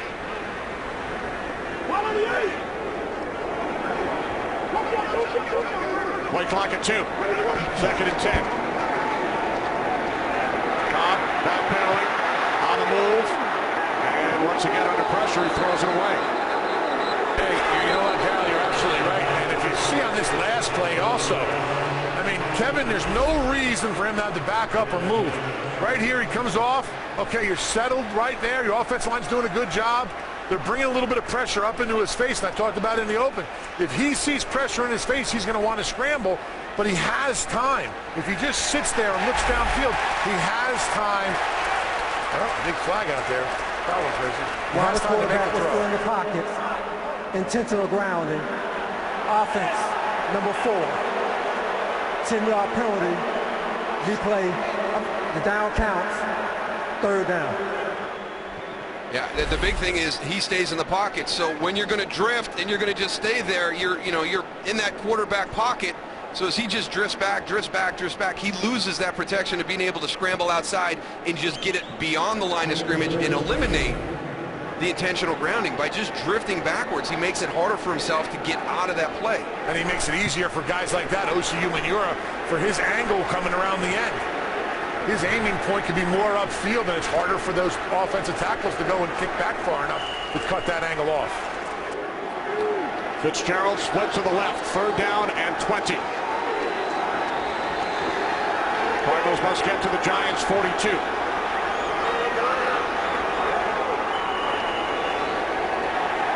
Kevin Cobb's going to be called for offsides with that hard count he just had right there. False start. Offense, number 4. 5-yard penalty. Still 3rd down. Now you got to be able to work that hard count just with your voice. You cannot make any kind of movement towards the line of scrimmage. And watch Kevin Cobb on this. When he goes to the hard count, watch how much he moves. Ready? He sees that the blitz is coming there, and boom. You see how he makes the motions with his hands? That's offsides.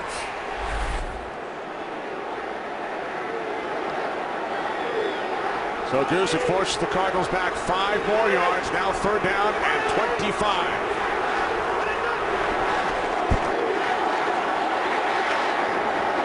Complete to Tom Heap, Goose's former teammate in Baltimore. That's his first catch today. Not nearly enough for a 1st down. Tackled at the 47-yard line, so the Cardinals will punt it away.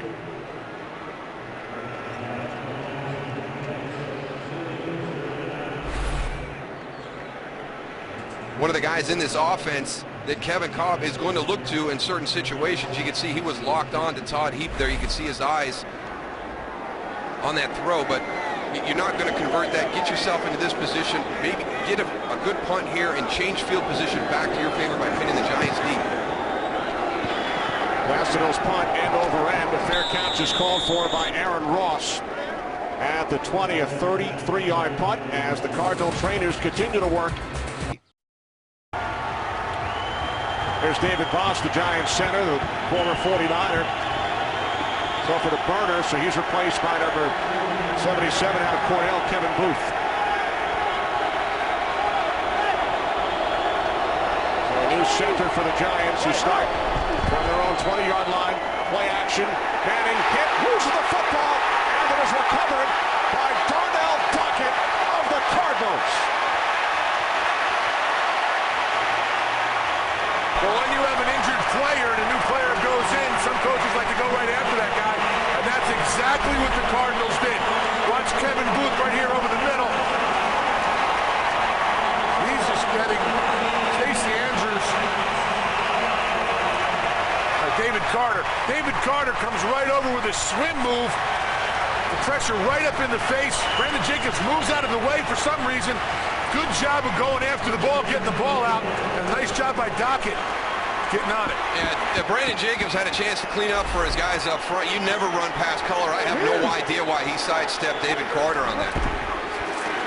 Cobb hands it off to Beanie Wells, who takes it down to the 1. So David Carter, with his first career sack, forces the Manning fumble. Giants had committed only 2 turnovers over their first 3 games. They've turned it over twice today. Dockett, the recovery, and now 2nd and goal from the 1 for the Cards. Gets that big hand right on the football.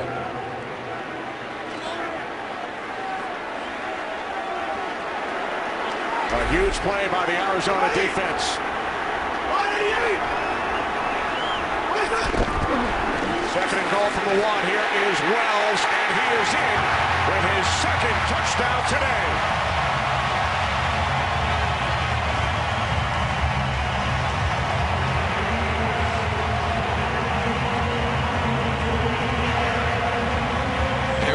Exact same play they scored on the last time they're down here. They're running right at this side, right here, running right at OCU Manura. Michael Boley on that edge. Again, Beanie Wells just running real physical.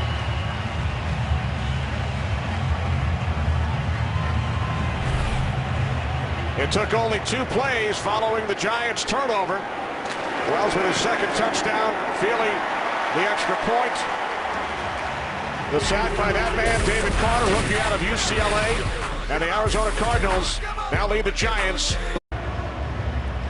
Next weekend on the FX Saturday College Football Game of the Week, Charles Davis and Gus Johnson will be in Lubbock, Texas for the final Big 12 meeting between 2 historic rivals as undefeated Texas Tech takes on the number 25 ranked Texas A&M Aggies, who will be looking for their 3rd straight win over the Red Raiders. The FX Saturday College Football Game of the Week next weekend in high definition only on FX. Check local listings for the start time in your area.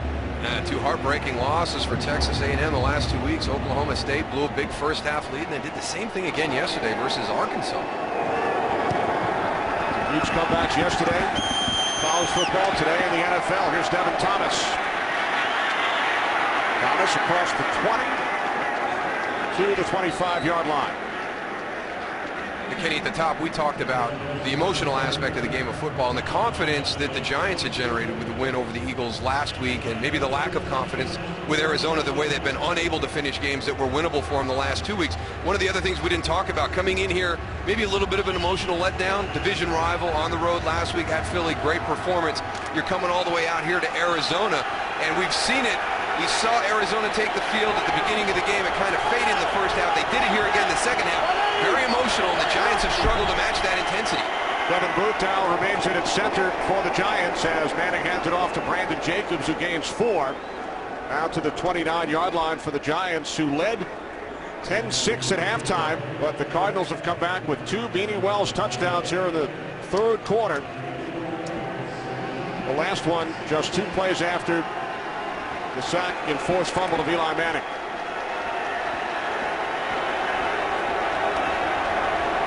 Second down and 6.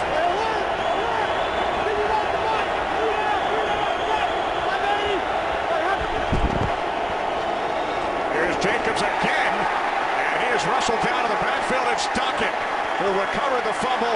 moments ago. There's that emotion that this Arizona Cardinal defense started the second half with again. Watch number 90 come flying in from the left side of the screen. There he is right there.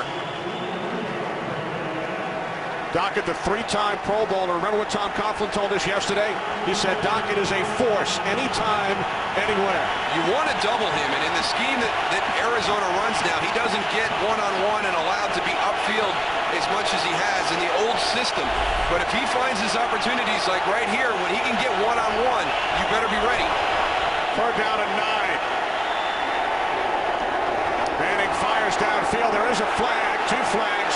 Manningham, the intended receiver, Kerry Rhodes, made contact. Yeah, not much to argue with right here. I don't know why the Arizona Cardinals are up in arms. Pass interference. Defense, number 45. Playing through the back of the receiver. Automatic first down. It's actually 25, Kerry Rhodes, the former New York Jet. Mario Manningham, number 82, as he comes up the field. Kerry Rhodes just comes right through the back. I don't know why there's so much question about that call. So it gives the Giants an automatic first down from their own 46, trailing by 10. Brandon Jacobs up the middle into Cardinals territory, gain of 6.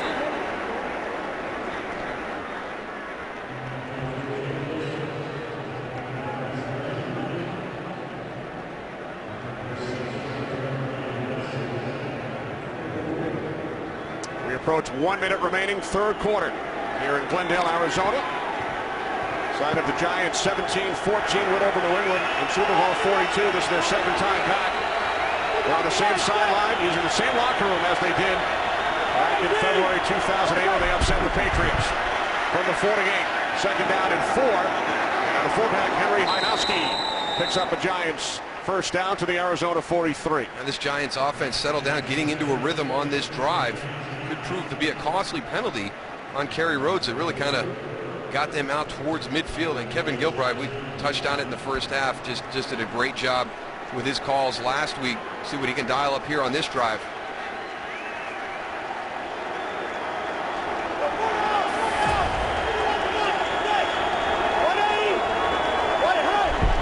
From the Cardinals 43, Manning looking for Manningham, out of bounds.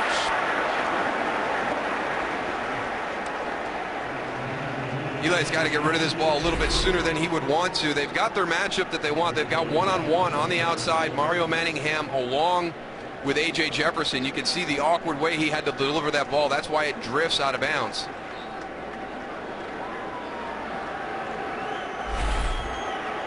Manningham no catches today, returning from the concussion missed last week's game. Now second and 10.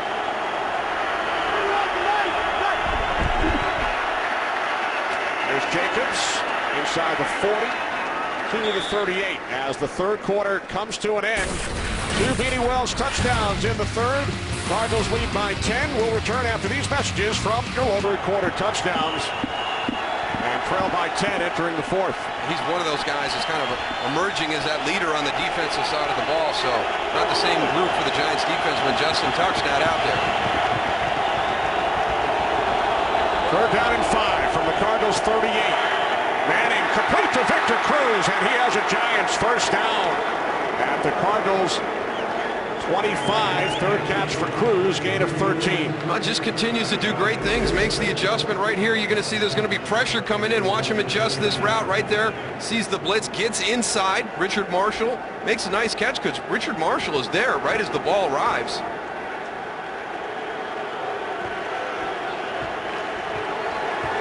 So Cruz out of Patterson, New Jersey, second year out of UMass, allows the Giants to move the chains from the 25-yard line. Manning to Cruz once again at the Cardinals 17 as we check in on the Falcons and the Seahawks with Kurt.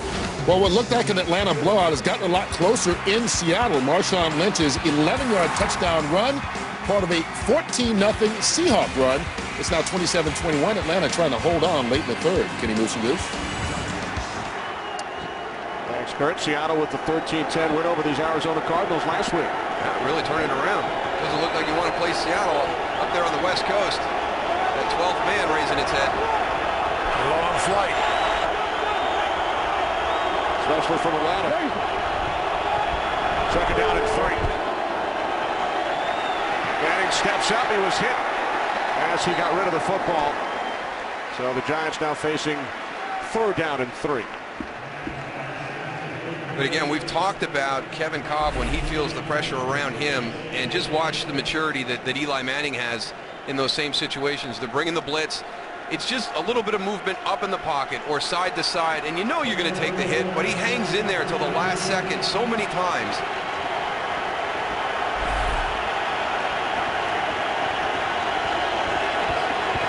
Third down and 3. Giants must get to the 15 for a first down. Manning rolling right. And it's Mario Manningham who makes the catch, his first today at the Cardinals' 8 for a Giants first down. Good timing on this. He comes in motion right here. Works up the field. Great speed cut. Gets A.J. Jefferson turned around. Has his back to the ball there for a second. Great job getting out of that route. Good protection up front. They moved the pocket that time. For the last few passes, they've been getting a little stagnant in their launch point, having Eli go back to the same point over and over again. That time they kind of moved it a little bit to the right, got him into a different area, so if they had a blitz or the rush called, he'd be offset. Gain of 10 for Manningham now on 1st and goal from the 8. Jacobs is bottled up and loses a couple of yards. The initial pressure from Dockett.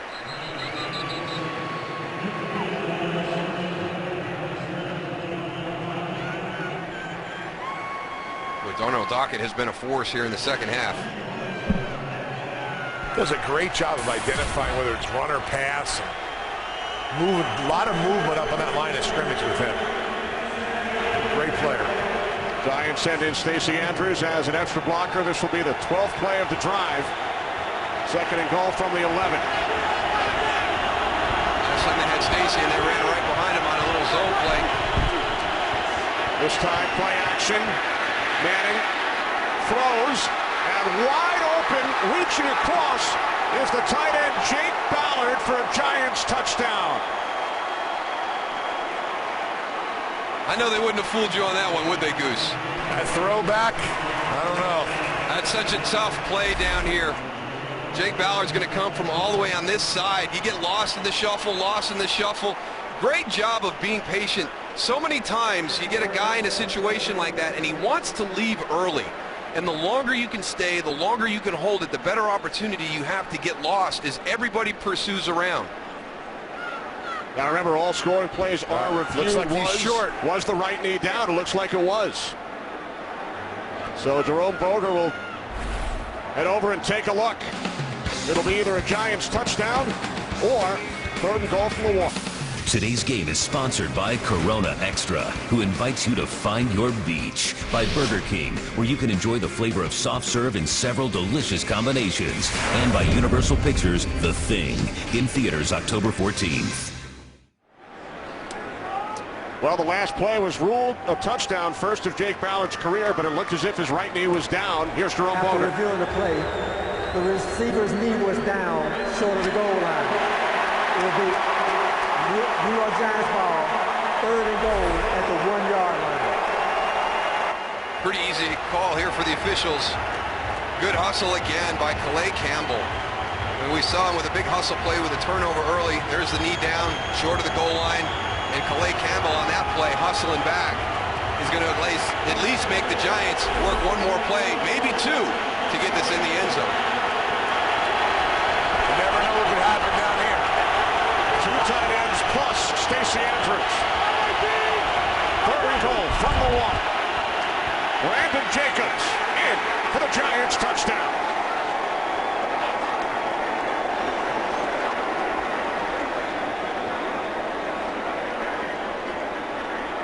That's a heck of a drive by the New York Giants right there. 14 straight points by the Cardinals. That's a great answer. Coming right at us.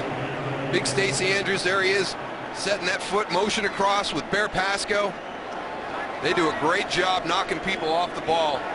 And then Brandon Jacobs finishes it over Adrian Wilson.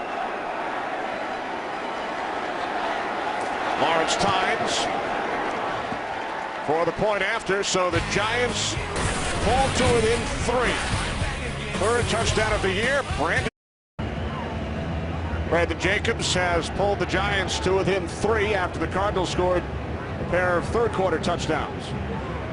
Good composure by this Giant team. You know, goes that confidence. You know, going into Philadelphia last week. You know, they felt like they believed it before, but when you go out and do it and you validate it, it means so much more to the team. So now they play their style, and they've been uncharacteristic today. Some turnovers, some sloppy penalties. They're hanging in there. A.J. Jefferson takes a knee. Cardinals will start from their own 20-yard line. They'll strap in and buckle down for an animation domination whirlwind event. Don't miss a flurry of new episodes that are part of one mind-blowing night. Animation Domination's whirlwind event. It all starts tonight at 7, 6 Central on Fox.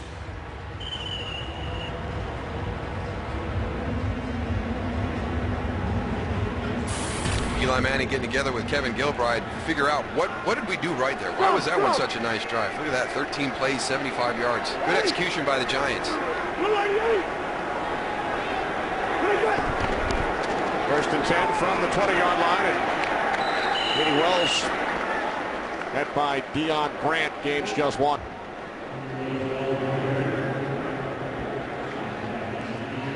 O.C. Umenyiora making his return to the Giants today. Underwent arthroscopic knee surgery on August 19th. Couldn't be perfect timing for his return, too, with Justin Tuck being out of lineup. It would have been a much different New York Giant front with both of those guys out of the lineup. Second down and 9. Cobb throws as he was hit, and there's a flag as Aaron Ross made contact with receiver Andre Roberts.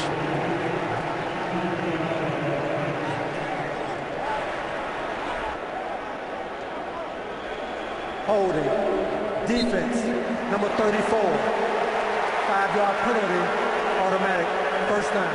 Deion Grant flag for the hold. And he was not happy with the call. He was saying that Jeff King was actually the one who initiated contact. He's going to be right here. Let's see when he gets matched up with 87 coming out. He's got a hold of him right there, holding, working him on that spot. Now when he gets beyond 5 yards. Well, you can go and press him inside 5 yards, but you have to let him go at some point. Well, I don't think he was holding him, Tony. I just think he jammed him. He was inside 5 yards. On first down from the 25, there's Wells. And Beanie gains a couple out to the 27. Early fourth quarter here in Glendale, Arizona. Arizona Cardinals lead the New York Giants 20-17. Cardinals won their opening game 28-21 over Carolina, then 2 losses on the road at Washington, at Seattle by a combined 4 points. Tough losses for the Cardinals. Opportunities to win both those games at the end.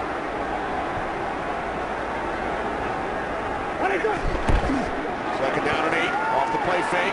Cobb looking for Fitzgerald, and it is picked off by the former Cardinal and Larry Fitzgerald's very good friend. They were scheduled to have dinner last night, in fact, Antrell Roll. We talked about this earlier in the game of throwing the ball up and allowing Larry Fitzgerald to make a play, but this is a different situation. This is not a jump ball situation. Watch Antrell Roll and how he plays this. All right, he's watching everything. He's going to be able to make a break on the ball from a point where Larry really can't pick him up in his path of vision. So it's not necessarily a jump ball situation. That was all Antrell Roll.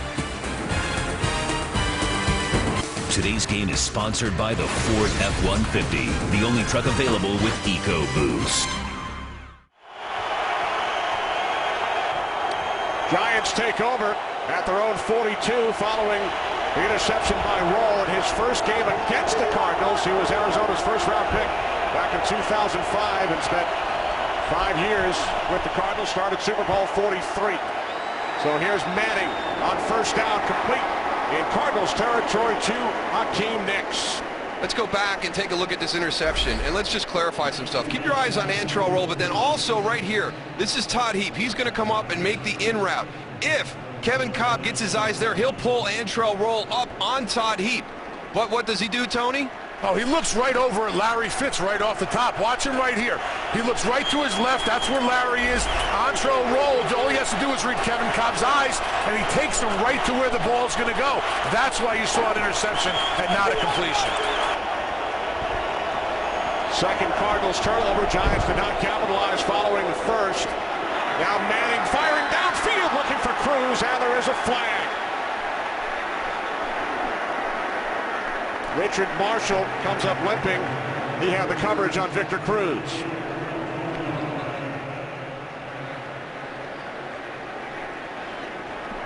Prior to the pass, holding, defense, number 31. 5-yard penalty, automatic first down. So add insult to injury, Marshall the hold and the injury. Yeah, well, they got the hold instead of pass interference. You see right there a little grab and tug, and Victor Cruz just continues to make plays, and it was one of the questions we had. He did such a nice job on the outside last week against Philadelphia. We wondered where he was going to be this week with Mario Manningham coming back. I've seen him in the slot. I've seen him outside on the edges, so he's doing a nice job. 11th Arizona penalty. First and 10 for the Giants from the Cardinals 40. Ahmad Bradshaw tries to cut to the outside, and he gains a yard down to the 39. There is another flag. Clark Higgins made the tackle.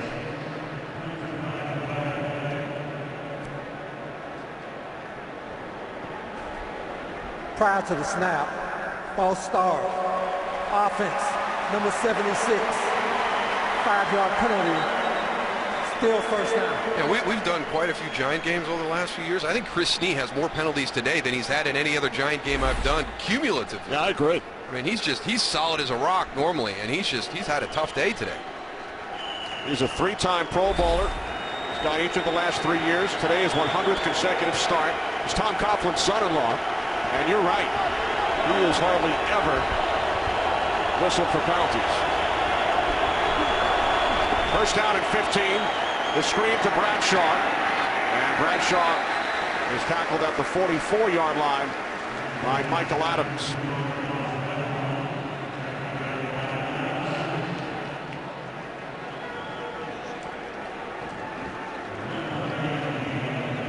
Kevin Cobb and Larry Fitzgerald on that last one.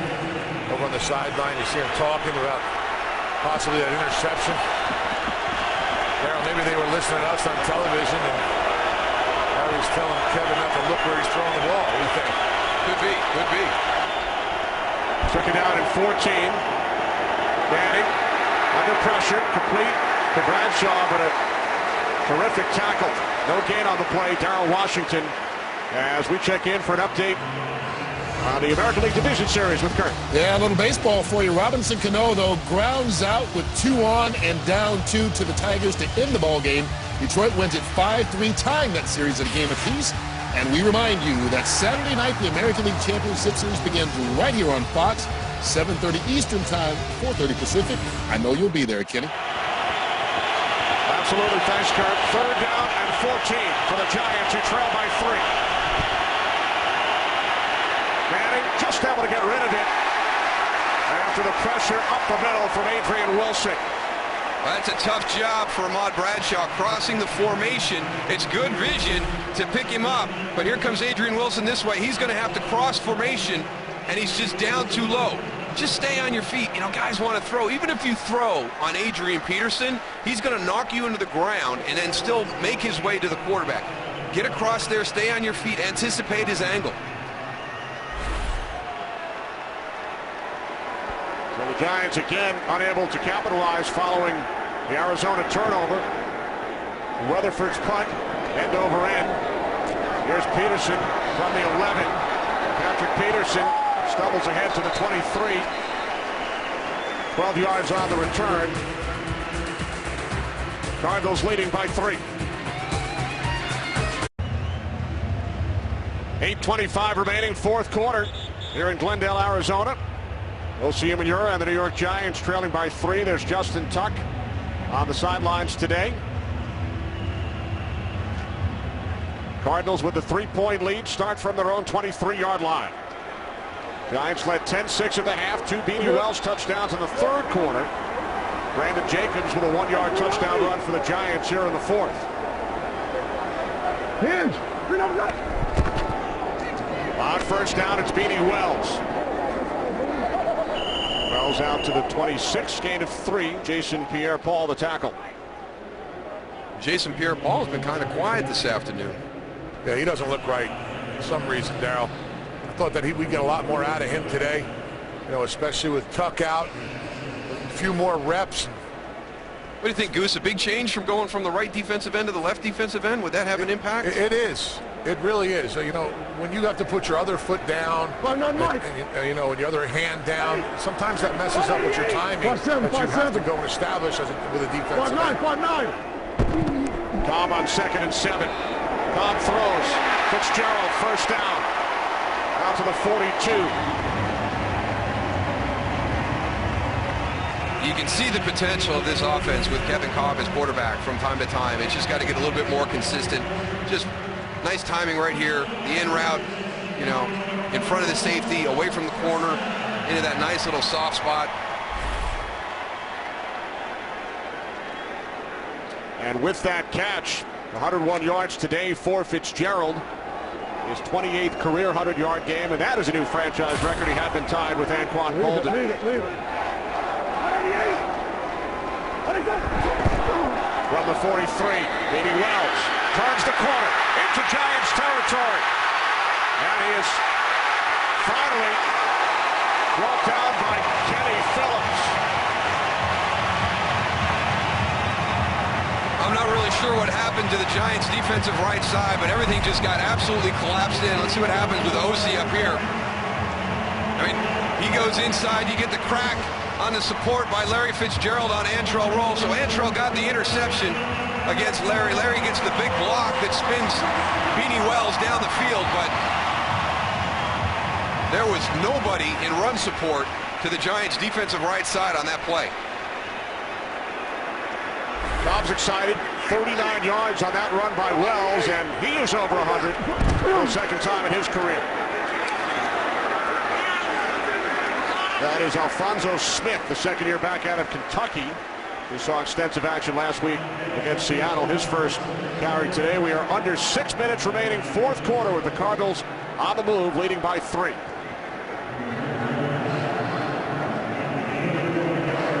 Pretty nice day by this Cardinal offense. You see, with 125 yards by Beanie Wells, Larry Fitzgerald over 100 yards receiving. So the coaches were worried. The double threat with Beanie Wells back in there. Here's Smith once again. Alphonso Smith has a first down. And he is ruled out of bounds just outside the 2. Unfortunate he stepped out of bounds, because that was a great effort by Alphonso to get that ball down to the goal line and break the plane. You see he steps out right there. The knee was down anyways. It was going to come back.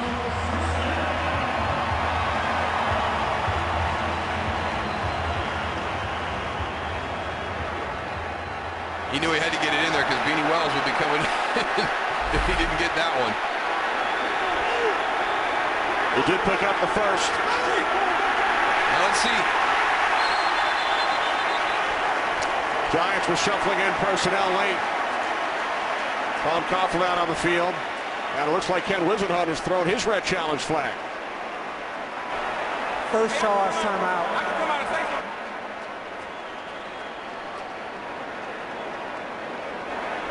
First charge, timeout, New York Giants. I don't know what Ken Wisenhunt would be challenging right here. He's throwing the challenge flag. I don't know. He's trying to get 12 men in the huddle, because there's no reason to challenge that touchdown play. He was stepped out of bounds.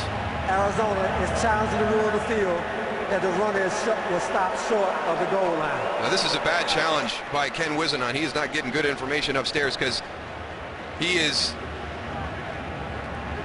out of bounds, hand and knee down. Couldn't be any more clear than that.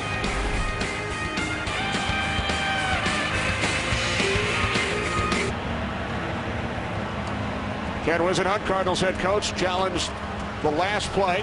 Alphonso Smith ruled down at the 2 as we bring in our rules analyst, Mike Pereira. Mike, what did you see?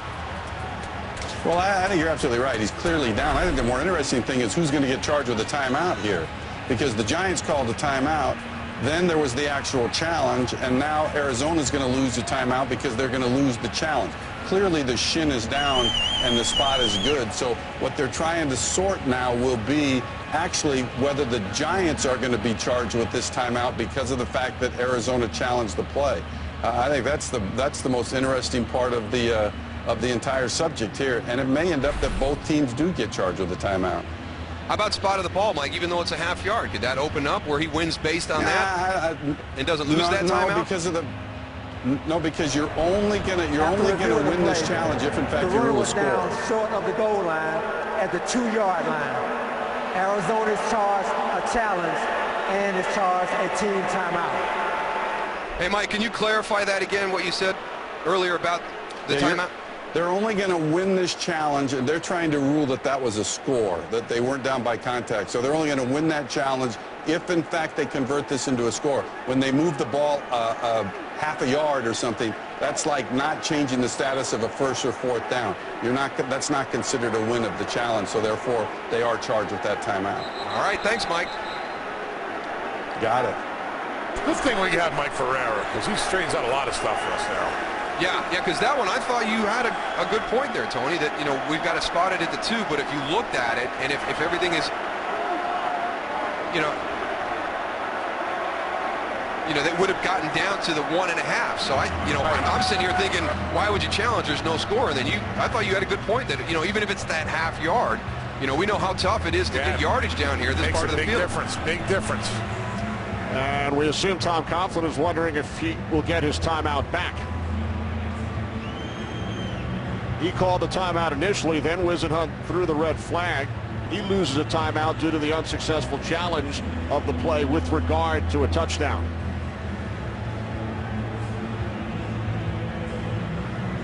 I don't think it's going Coach Coughlin's favor right now.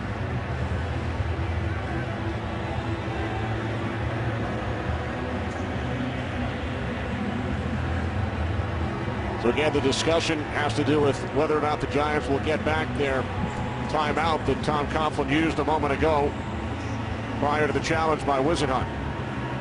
And that's a huge timeout to have if it's just a field goal at the end of this drive and it goes to 23-17. So after all that, it's 1st and goal for the Cardinals from the Giants 2.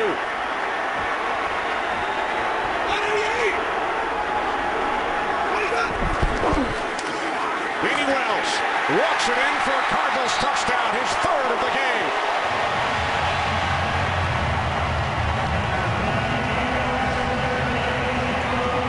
I don't understand. They loaded everything up over there, yet they still do not have contain on the outside. There's so many defenders for the Giants sitting at the point of attack, and yet watch Matthias Kiwanuka come up so high on this instead of squeezing down real tight. But why is he upfield so far on that play? He expands that hole.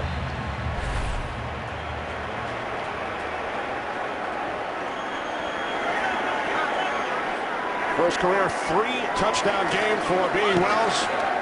The extra point by Feely is good, and the Cardinals go back up by 10. I talked about a good response by the Giants to get their touchdown, and the Cardinals come right back. Match that. And it's really been a huge return for Beanie Wells this afternoon. Physical all day long. I mean, he has finished runs. There's not been one carry where Beanie Wells has gone backwards. And every run down on the goal line. Giants right, Giants right, Giants right. Arizona found something that they liked in their matchup with the left side of their offensive line going up against the right side of the Giants defense. They've just been attacking it all day long. Touchdown runs of 1, 1, and 2 yards. First Cardinal to score 3 rushing touchdowns in one game since Marcel Shipp in St. Louis back in 2006.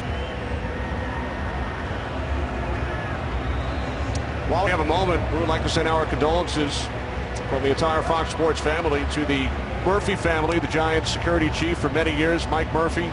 His father, Joseph Murphy Sr., passed away earlier this week at the age of 90. Murph is not with the team today. we send our best wishes. Absolutely. Absolutely. Thinking of you, Murph. 5:16 remaining, fourth quarter. Cardinals leading the Giants by 10. And Thomas takes a knee. Giants will start from the 20 as we check in once again with Kurt. Well, the Falcons took a 27-7 lead over the Seahawks. Since then, it's been all Seattle. DeForest Jackson patiently hooking up with Ben Obomanu for the 8-yard score, and it's now a 30-28 Atlanta lead. Falcons trying to hold on, less than 5 minutes to go. Any moose and deuce. All right, thanks, Kurt. Once again, in the upper left-hand corner, our Fox box, the timeout situation. And the scoreboard in the stadium indicates the Giants have 2 remaining. That is the word we are getting from the field. So Tom Coughlin did not get his timeout back moments ago prior to the Arizona challenge. So each team with 2 timeouts remaining. Giants trail by 10 as Manning throws, and it's caught by Nix out at the 29-yard line for a gain of 9. Patrick Peterson the tackle. And we'll get into a little bit of an up-tempo offense here for the Giants with this being a 2-possession game right now.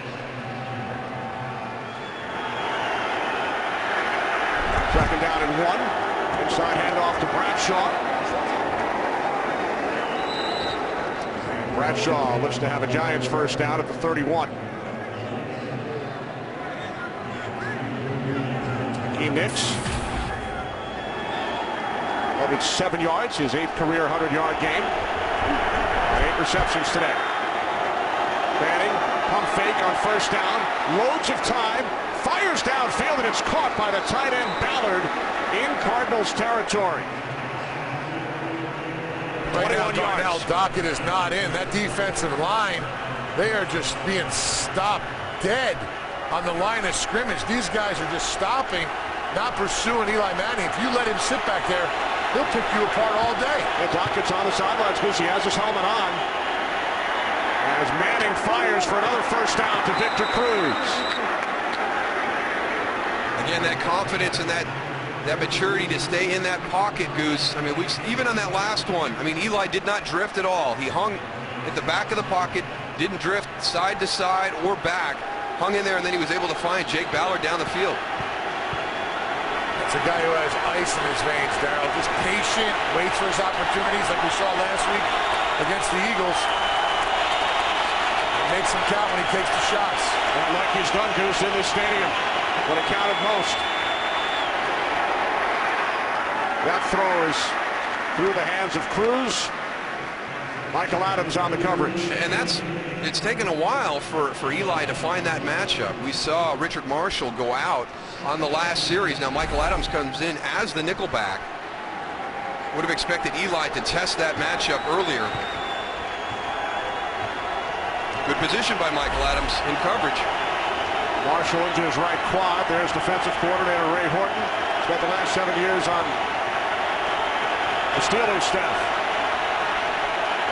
Second and 10, low snap. Manning to the outside, and Nix wins the battle. Hakeem Nix took it away from A.J. Jefferson and brings it all the way down inside the 2. This is just a great individual effort by Hakeem Nix. Again, it's the back shoulder throw that Tony was talking about. I really think that A.J. Jefferson is in good position. You know, you can't play it much better than just finishing the play, but again, Hakeem Nix just takes the ball from him. Seems like they've been throwing at A.J. Jefferson all day today, Darryl, and doesn't look like they're going to let up at all. Yeah, Jefferson guy is slow to get up. He's down on the field at the 10-yard line. Yeah, he's been in position a number of times today, Tony. Has not played poorly at all. And it's been some really good individual plays against him in coverage.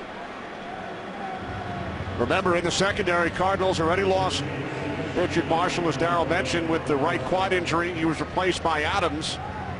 And now Jefferson, the starting left quarterback, is down. So the Giants, who started this drive at their own 20, have gone 78 yards in 6 plays against Ray Horton's defense. And again, it's not being able to get to the quarterback right now. Eli Manning is being able to stand in that pocket and make throws down the field. He's not being pressured at all. That has been the big difference on this drive.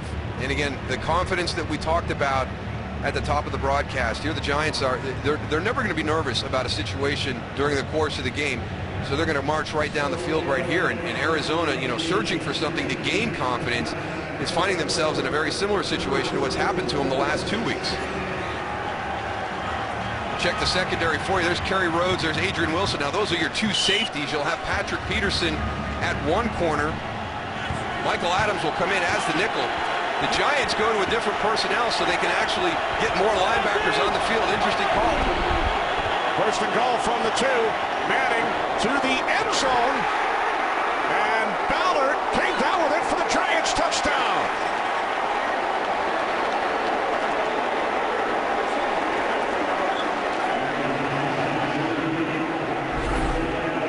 Jake Ballard.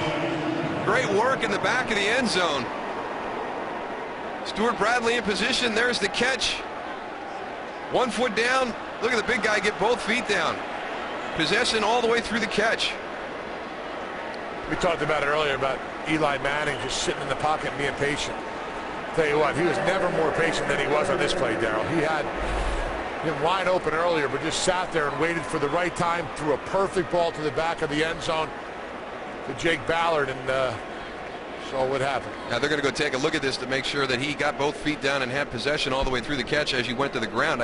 I didn't see anything that would be contrary to that, but I was actually surprised of the personnel group, Goose, because you had Richard Marshall out as your nickel back, and then A.J. Jefferson goes down as your corner, and they send out a personnel group that doesn't take advantage of the fact that they just lost, you know, a lot of that secondary. You know, I thought they were going to come in and maybe spread them out, try and create a matchup there.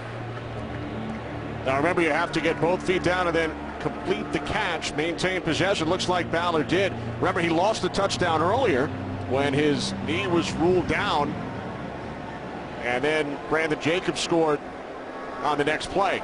So he has that ball pressed against his body, and it never leaves. You can see it right there. I mean, he just makes a great catch, gets both feet in for a big guy, and no question on this play. A number of times today, Tony, we have seen Arizona Cardinal players in a position to make a play on the ball, and with that, whether it's their eyes aren't back on the quarterback, they don't get that call that the ball's coming in to be able to get that head around and make a play on it. The Giants have been very, very good in a lot of these jump ball situations, not only offensively, but also Antrell Roll there against Larry Fitzgerald that one time when he got his interception. The only one they lost was the one to Larry that was down deep in Giant territory in the first half.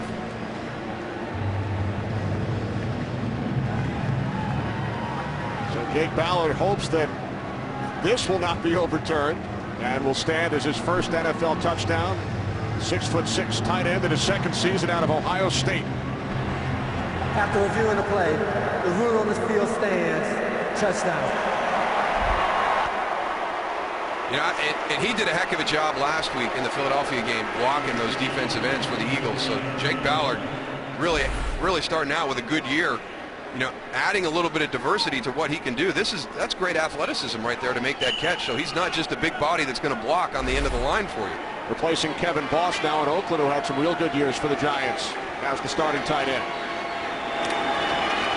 Lawrence Tynes pulls the Giants back to within 3 with 3:37 remaining here in Glendale, Arizona. What's up to Kevin Cobb and Larry Fitzgerald in this Cardinal offense to get out on this field? Obviously, points are at a premium, but you need to burn some clock. You need to get some first downs. It has been back and forth all day. Beanie Wells just been a physical runner all afternoon. The Cardinal offense attacking that right side of the Giant defense. But the Giants, they're never out of it. You know, the confidence that they gained from last week, you're going to play 60 minutes against these guys. There's the culmination of that last drive to get it back to 27-24. So Kevin Cobb, Really Doucette, Larry Fitzgerald, they've got to be able to get out there to convert, to take time off this clock. So it's such a similar situation to what we've seen the Arizona Cardinals in now for the last couple of weeks, and they've been unable to finish those types of games against Washington, against Seattle last week. They're in another one this afternoon against the Giants. And eventually you're going to start to question yourselves when you get in these situations. Can we finish? Can we win one of these types of games? This is critical for the Arizona Cardinals moving forward this year. And Tom Coughlin has used that word finish ever since the Giants' stunning loss to Philadelphia, 28 fourth-quarter points last December. Yeah, and that was their big moment last week. You know, a game that I don't think anybody really felt they had a chance to. They go down to Philadelphia and just play great team football. 2 timeouts for the Giants. Too early for an onside kick here? No, Absolutely. I'm surprised that they're not trying it. No. Kick it deep. And that is exactly what Times does. So the Cardinals will start from the 20. 3:37 remaining. Giants with the 2 timeouts, trailing by 3. I don't know, Darryl. Beanie Wells, how's he been? He's been running extremely well so far. So you would have gone for the onside kick, Goose? No, I think that it puts a little bit of pressure on the defense. Yes, it does, but you got to take a chance, I think. Now you're kicking it back. You have 3 minutes 37 seconds. You got a running back who's running pretty well. They're going to attack the left side of the line of scrimmage like they have been all day, and we'll see what happens. But I think you have an opportunity here to go for an onside kick. I would have taken it. As you saw in our game summary, 127 yards and 3 touchdowns for the man Goose was talking about. There he is. Beanie Wells. Larry Fitzgerald has set a couple of franchise records today. And with 3:32 remaining, Giants use their second timeout. They have 1 remaining. And they've also got the 2-minute warning, so you know you're kind of coming into this drive with 3 timeouts. So I'm gonna say no to the onside kick, Goose. All right. Well, Goose, I know you'll be following what the Yankees do over the next couple of days. And Darryl, you live down in Dallas. Texas Rangers involved in a terrific series with the Tampa Bay Rays. It's game 1 of the American League Championship Series here on Fox next Saturday. Who will advance? Game 1 next Saturday night, 7:30 Eastern, 4:30 Pacific, right here on Fox. How about Longoria there, Darryl? Did you see them 2 home runs in the clinch there with Tampa Bay? Unbelievable. Woof. Kenny, I know you enjoyed that. What a night. One of the most exciting nights in the history of regular season Major League Baseball. Exciting second half here in Arizona. 2nd down and 7. With the Cardinals leading by 3. Cobb moving to his right. Now he throws, and the catch is made by the tight end Jeff King. Nice tackle by Deion Grant along with Aaron Ross. Gain of just 3.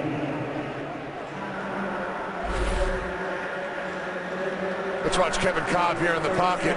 Sits back. Now he's nice and calm, but I'll tell you what, there's nothing more true than the pressure up in a quarterback's face to make him go and move to the outside. That's exactly what the Giants did. Giants now out of timeouts, guys, with 3:24 remaining. They use their 3rd. But a great job by Jeff King working the sideline there, making sure you get back to the middle of the field so they have to tackle you inbounds. I'm with you, Dave. Tom Coughlin not happy. Yeah, he wants that other timeout back.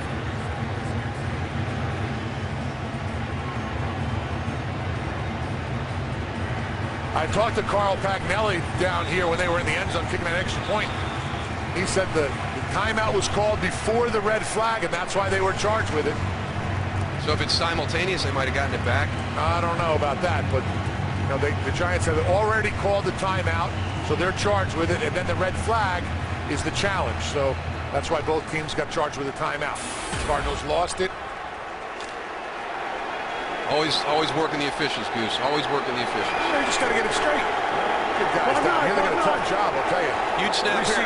We see it in slow motion, but they have to do it in real time. It ain't easy officiating out here. Cardinals lost that challenge, but the Giants lost the timeout. Now 3rd down and 4. And Cobb's pass is incomplete. No flags. Entree roll on the coverage. Early Doucette, the intended receiver. Giants will get the ball back as the Cardinals will punt it away with 3:21 on the clock. I'm glad we both decided not to go for that onside kick, Darryl. You know, that would have been a bad choice here.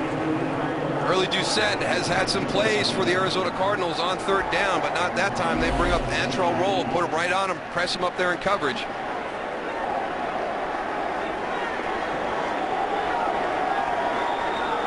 Zastudil punting from the 15-yard line. Aaron Ross takes it out to 34. Ross across midfield to the Cardinals 48. But Dave Zastudil has hit some big punts during the course of the afternoon. He needed one there, and he didn't get it. Only a 40-yard punt and then an 18-yard return by Ross, who took over last week on punt returns for Dominic Hickson, who's out for the season. Let's go back and take a look at the scenario where the timeout by the Giants was called and the challenge was by the Cardinals. This is simultaneous, running at the same speed, timeout throw. That was close. Hoffman lost the argument and the timeout. Manning cuts away from the pressure, and the pass is caught by Victor Cruz, who stays on his feet and takes it down to the 29. He then lost the football. No one touched him. He's not down. That's a fumble.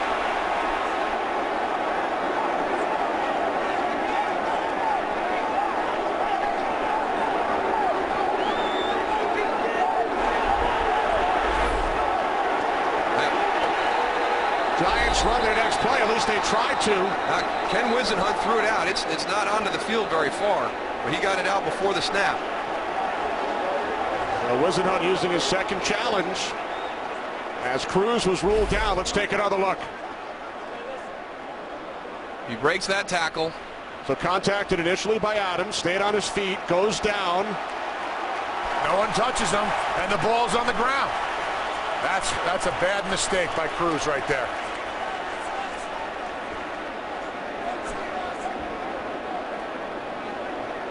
Was not touched.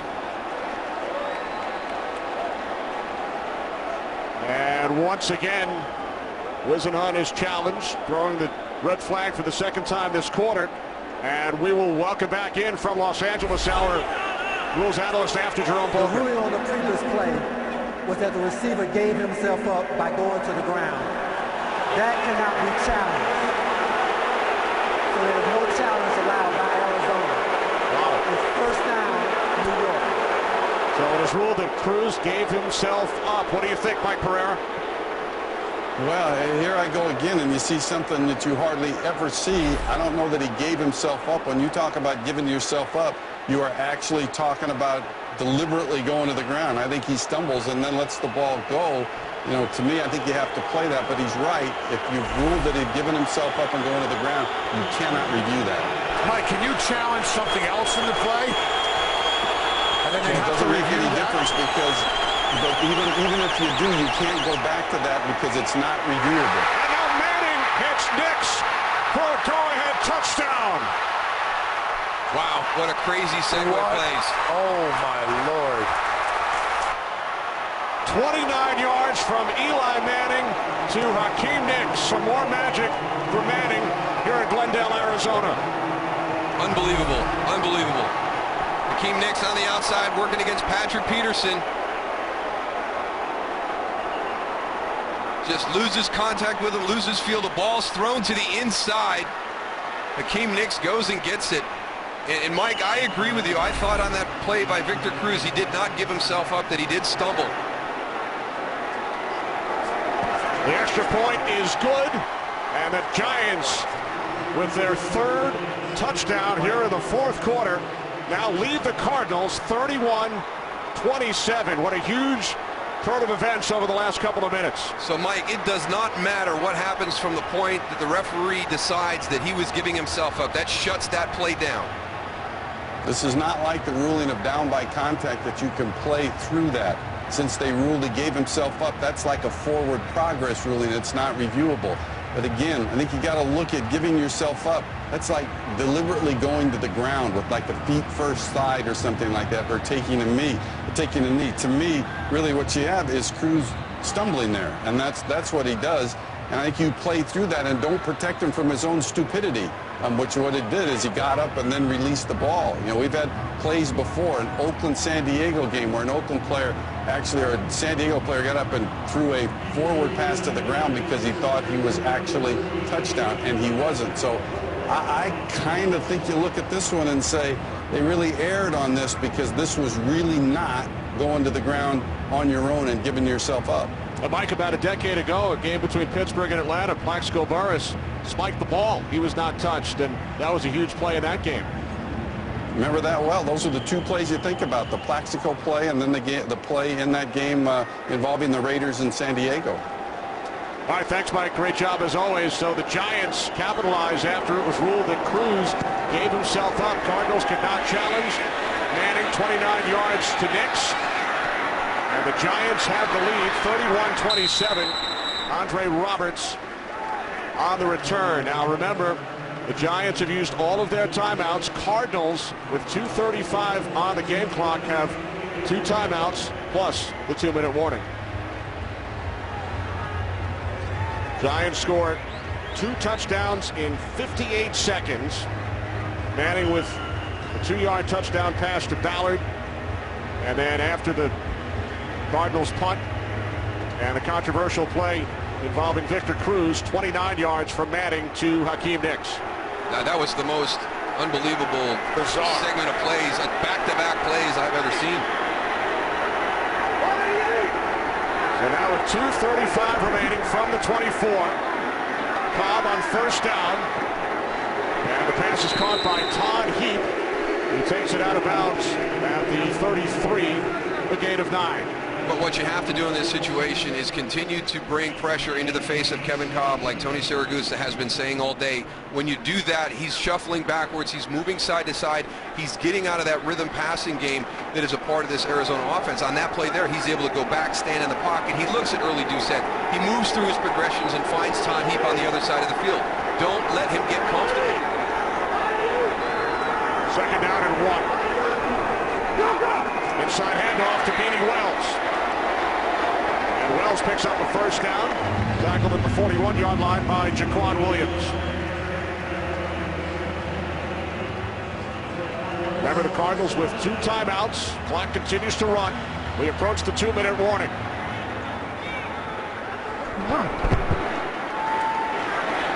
Cobb moving to his right, and that pass deflected by Jason Pierre-Paul.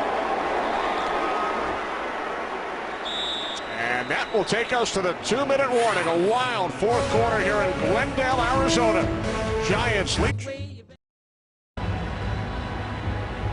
2 minutes remaining here in Arizona. New York Giants lead the Arizona Cardinals 31-27. Cardinals led by 10 at the start of the 4th quarter. Giants have scored 3 4th quarter touchdowns. Their last coming after a controversial play. Giants second-year receiver Victor Cruz ruled to have given himself up.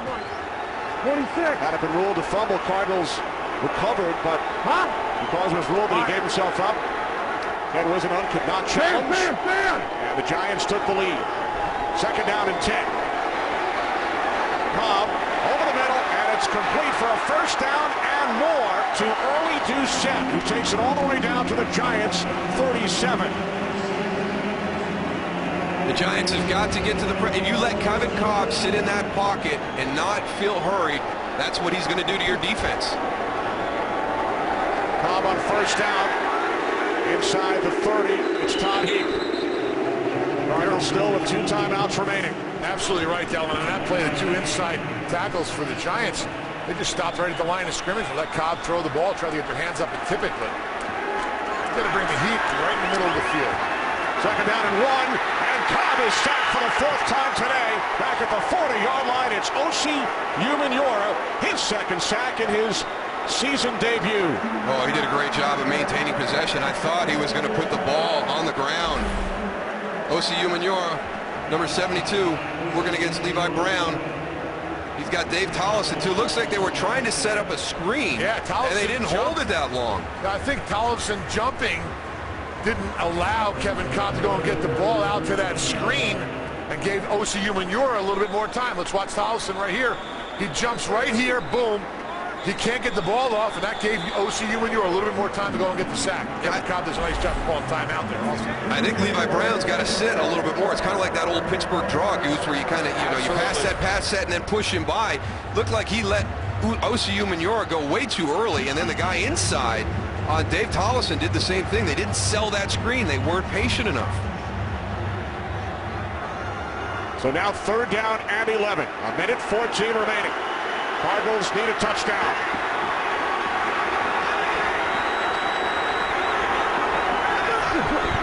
From the Giants' 39. Cobb complete to Heap, and he's tackled by Roll at the 30. it's a tough one here. Do you take that timeout so you can get the right play called on 4th down, or just go? 4th down and 2. Cardinals do not use their final timeout. Cobb on 4th down. It was broken up by Corey Webster. Intended for Larry Fitzgerald on 4th down. Cardinals elect not to use the timeout, and Webster breaks up the pass. Giants will take over on downs. I would have called the timeout and got over and made sure I had the exact play I wanted in this situation. It's just over, and obviously, you know, you're thinking Larry Fitzgerald slant. Larry Fitzgerald slant. Early Doucette clears.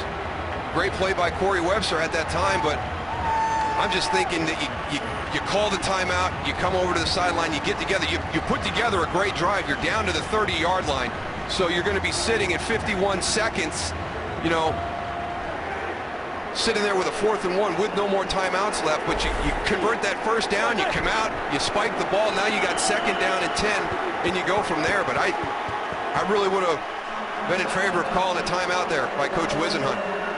The Arizona Cardinals led by 10 with under 4 minutes remaining. The Giants have scored 3 fourth-quarter touchdowns. Last time the Giants overcame a 10-point deficit in the 4th quarter to win a game, 2006 in Philadelphia, a 30-24 win in overtime. Could this game become the Giants' version of their loss to the Eagles last December? I just don't know what the response will be from the Arizona Cardinals. I mean, it's 3 heartbreaking losses back-to-back, and just a real controversial play that was a key component of this Giant comeback with that ruling that Victor Cruz gave himself up. We wouldn't even be in this scenario right now, but the Arizona Cardinals, I mean, for 3 weeks in a row now, an opportunity to win the game at the end, and they can't pull it off. So you got to give a little credit to the Giants, too. You know, Coach Caldwell's been preaching finish, finish, finish, and that's exactly what they did. They didn't give up. They came out there. They did what they had to do to win this game, Darryl. But you know what, Goose? You know, they have so much confidence now. They have so much belief in what they're doing that it really doesn't matter the situation that they get into. And, you know, that was a huge win for them last week, and we talked about it at the top, the confidence. When you get into this type of game, having that confidence that you've done this before and you can do it again is huge. Well, that play, that call we talked about, looked at all week long. Giants win by 4. We'll return to Arizona after these messages.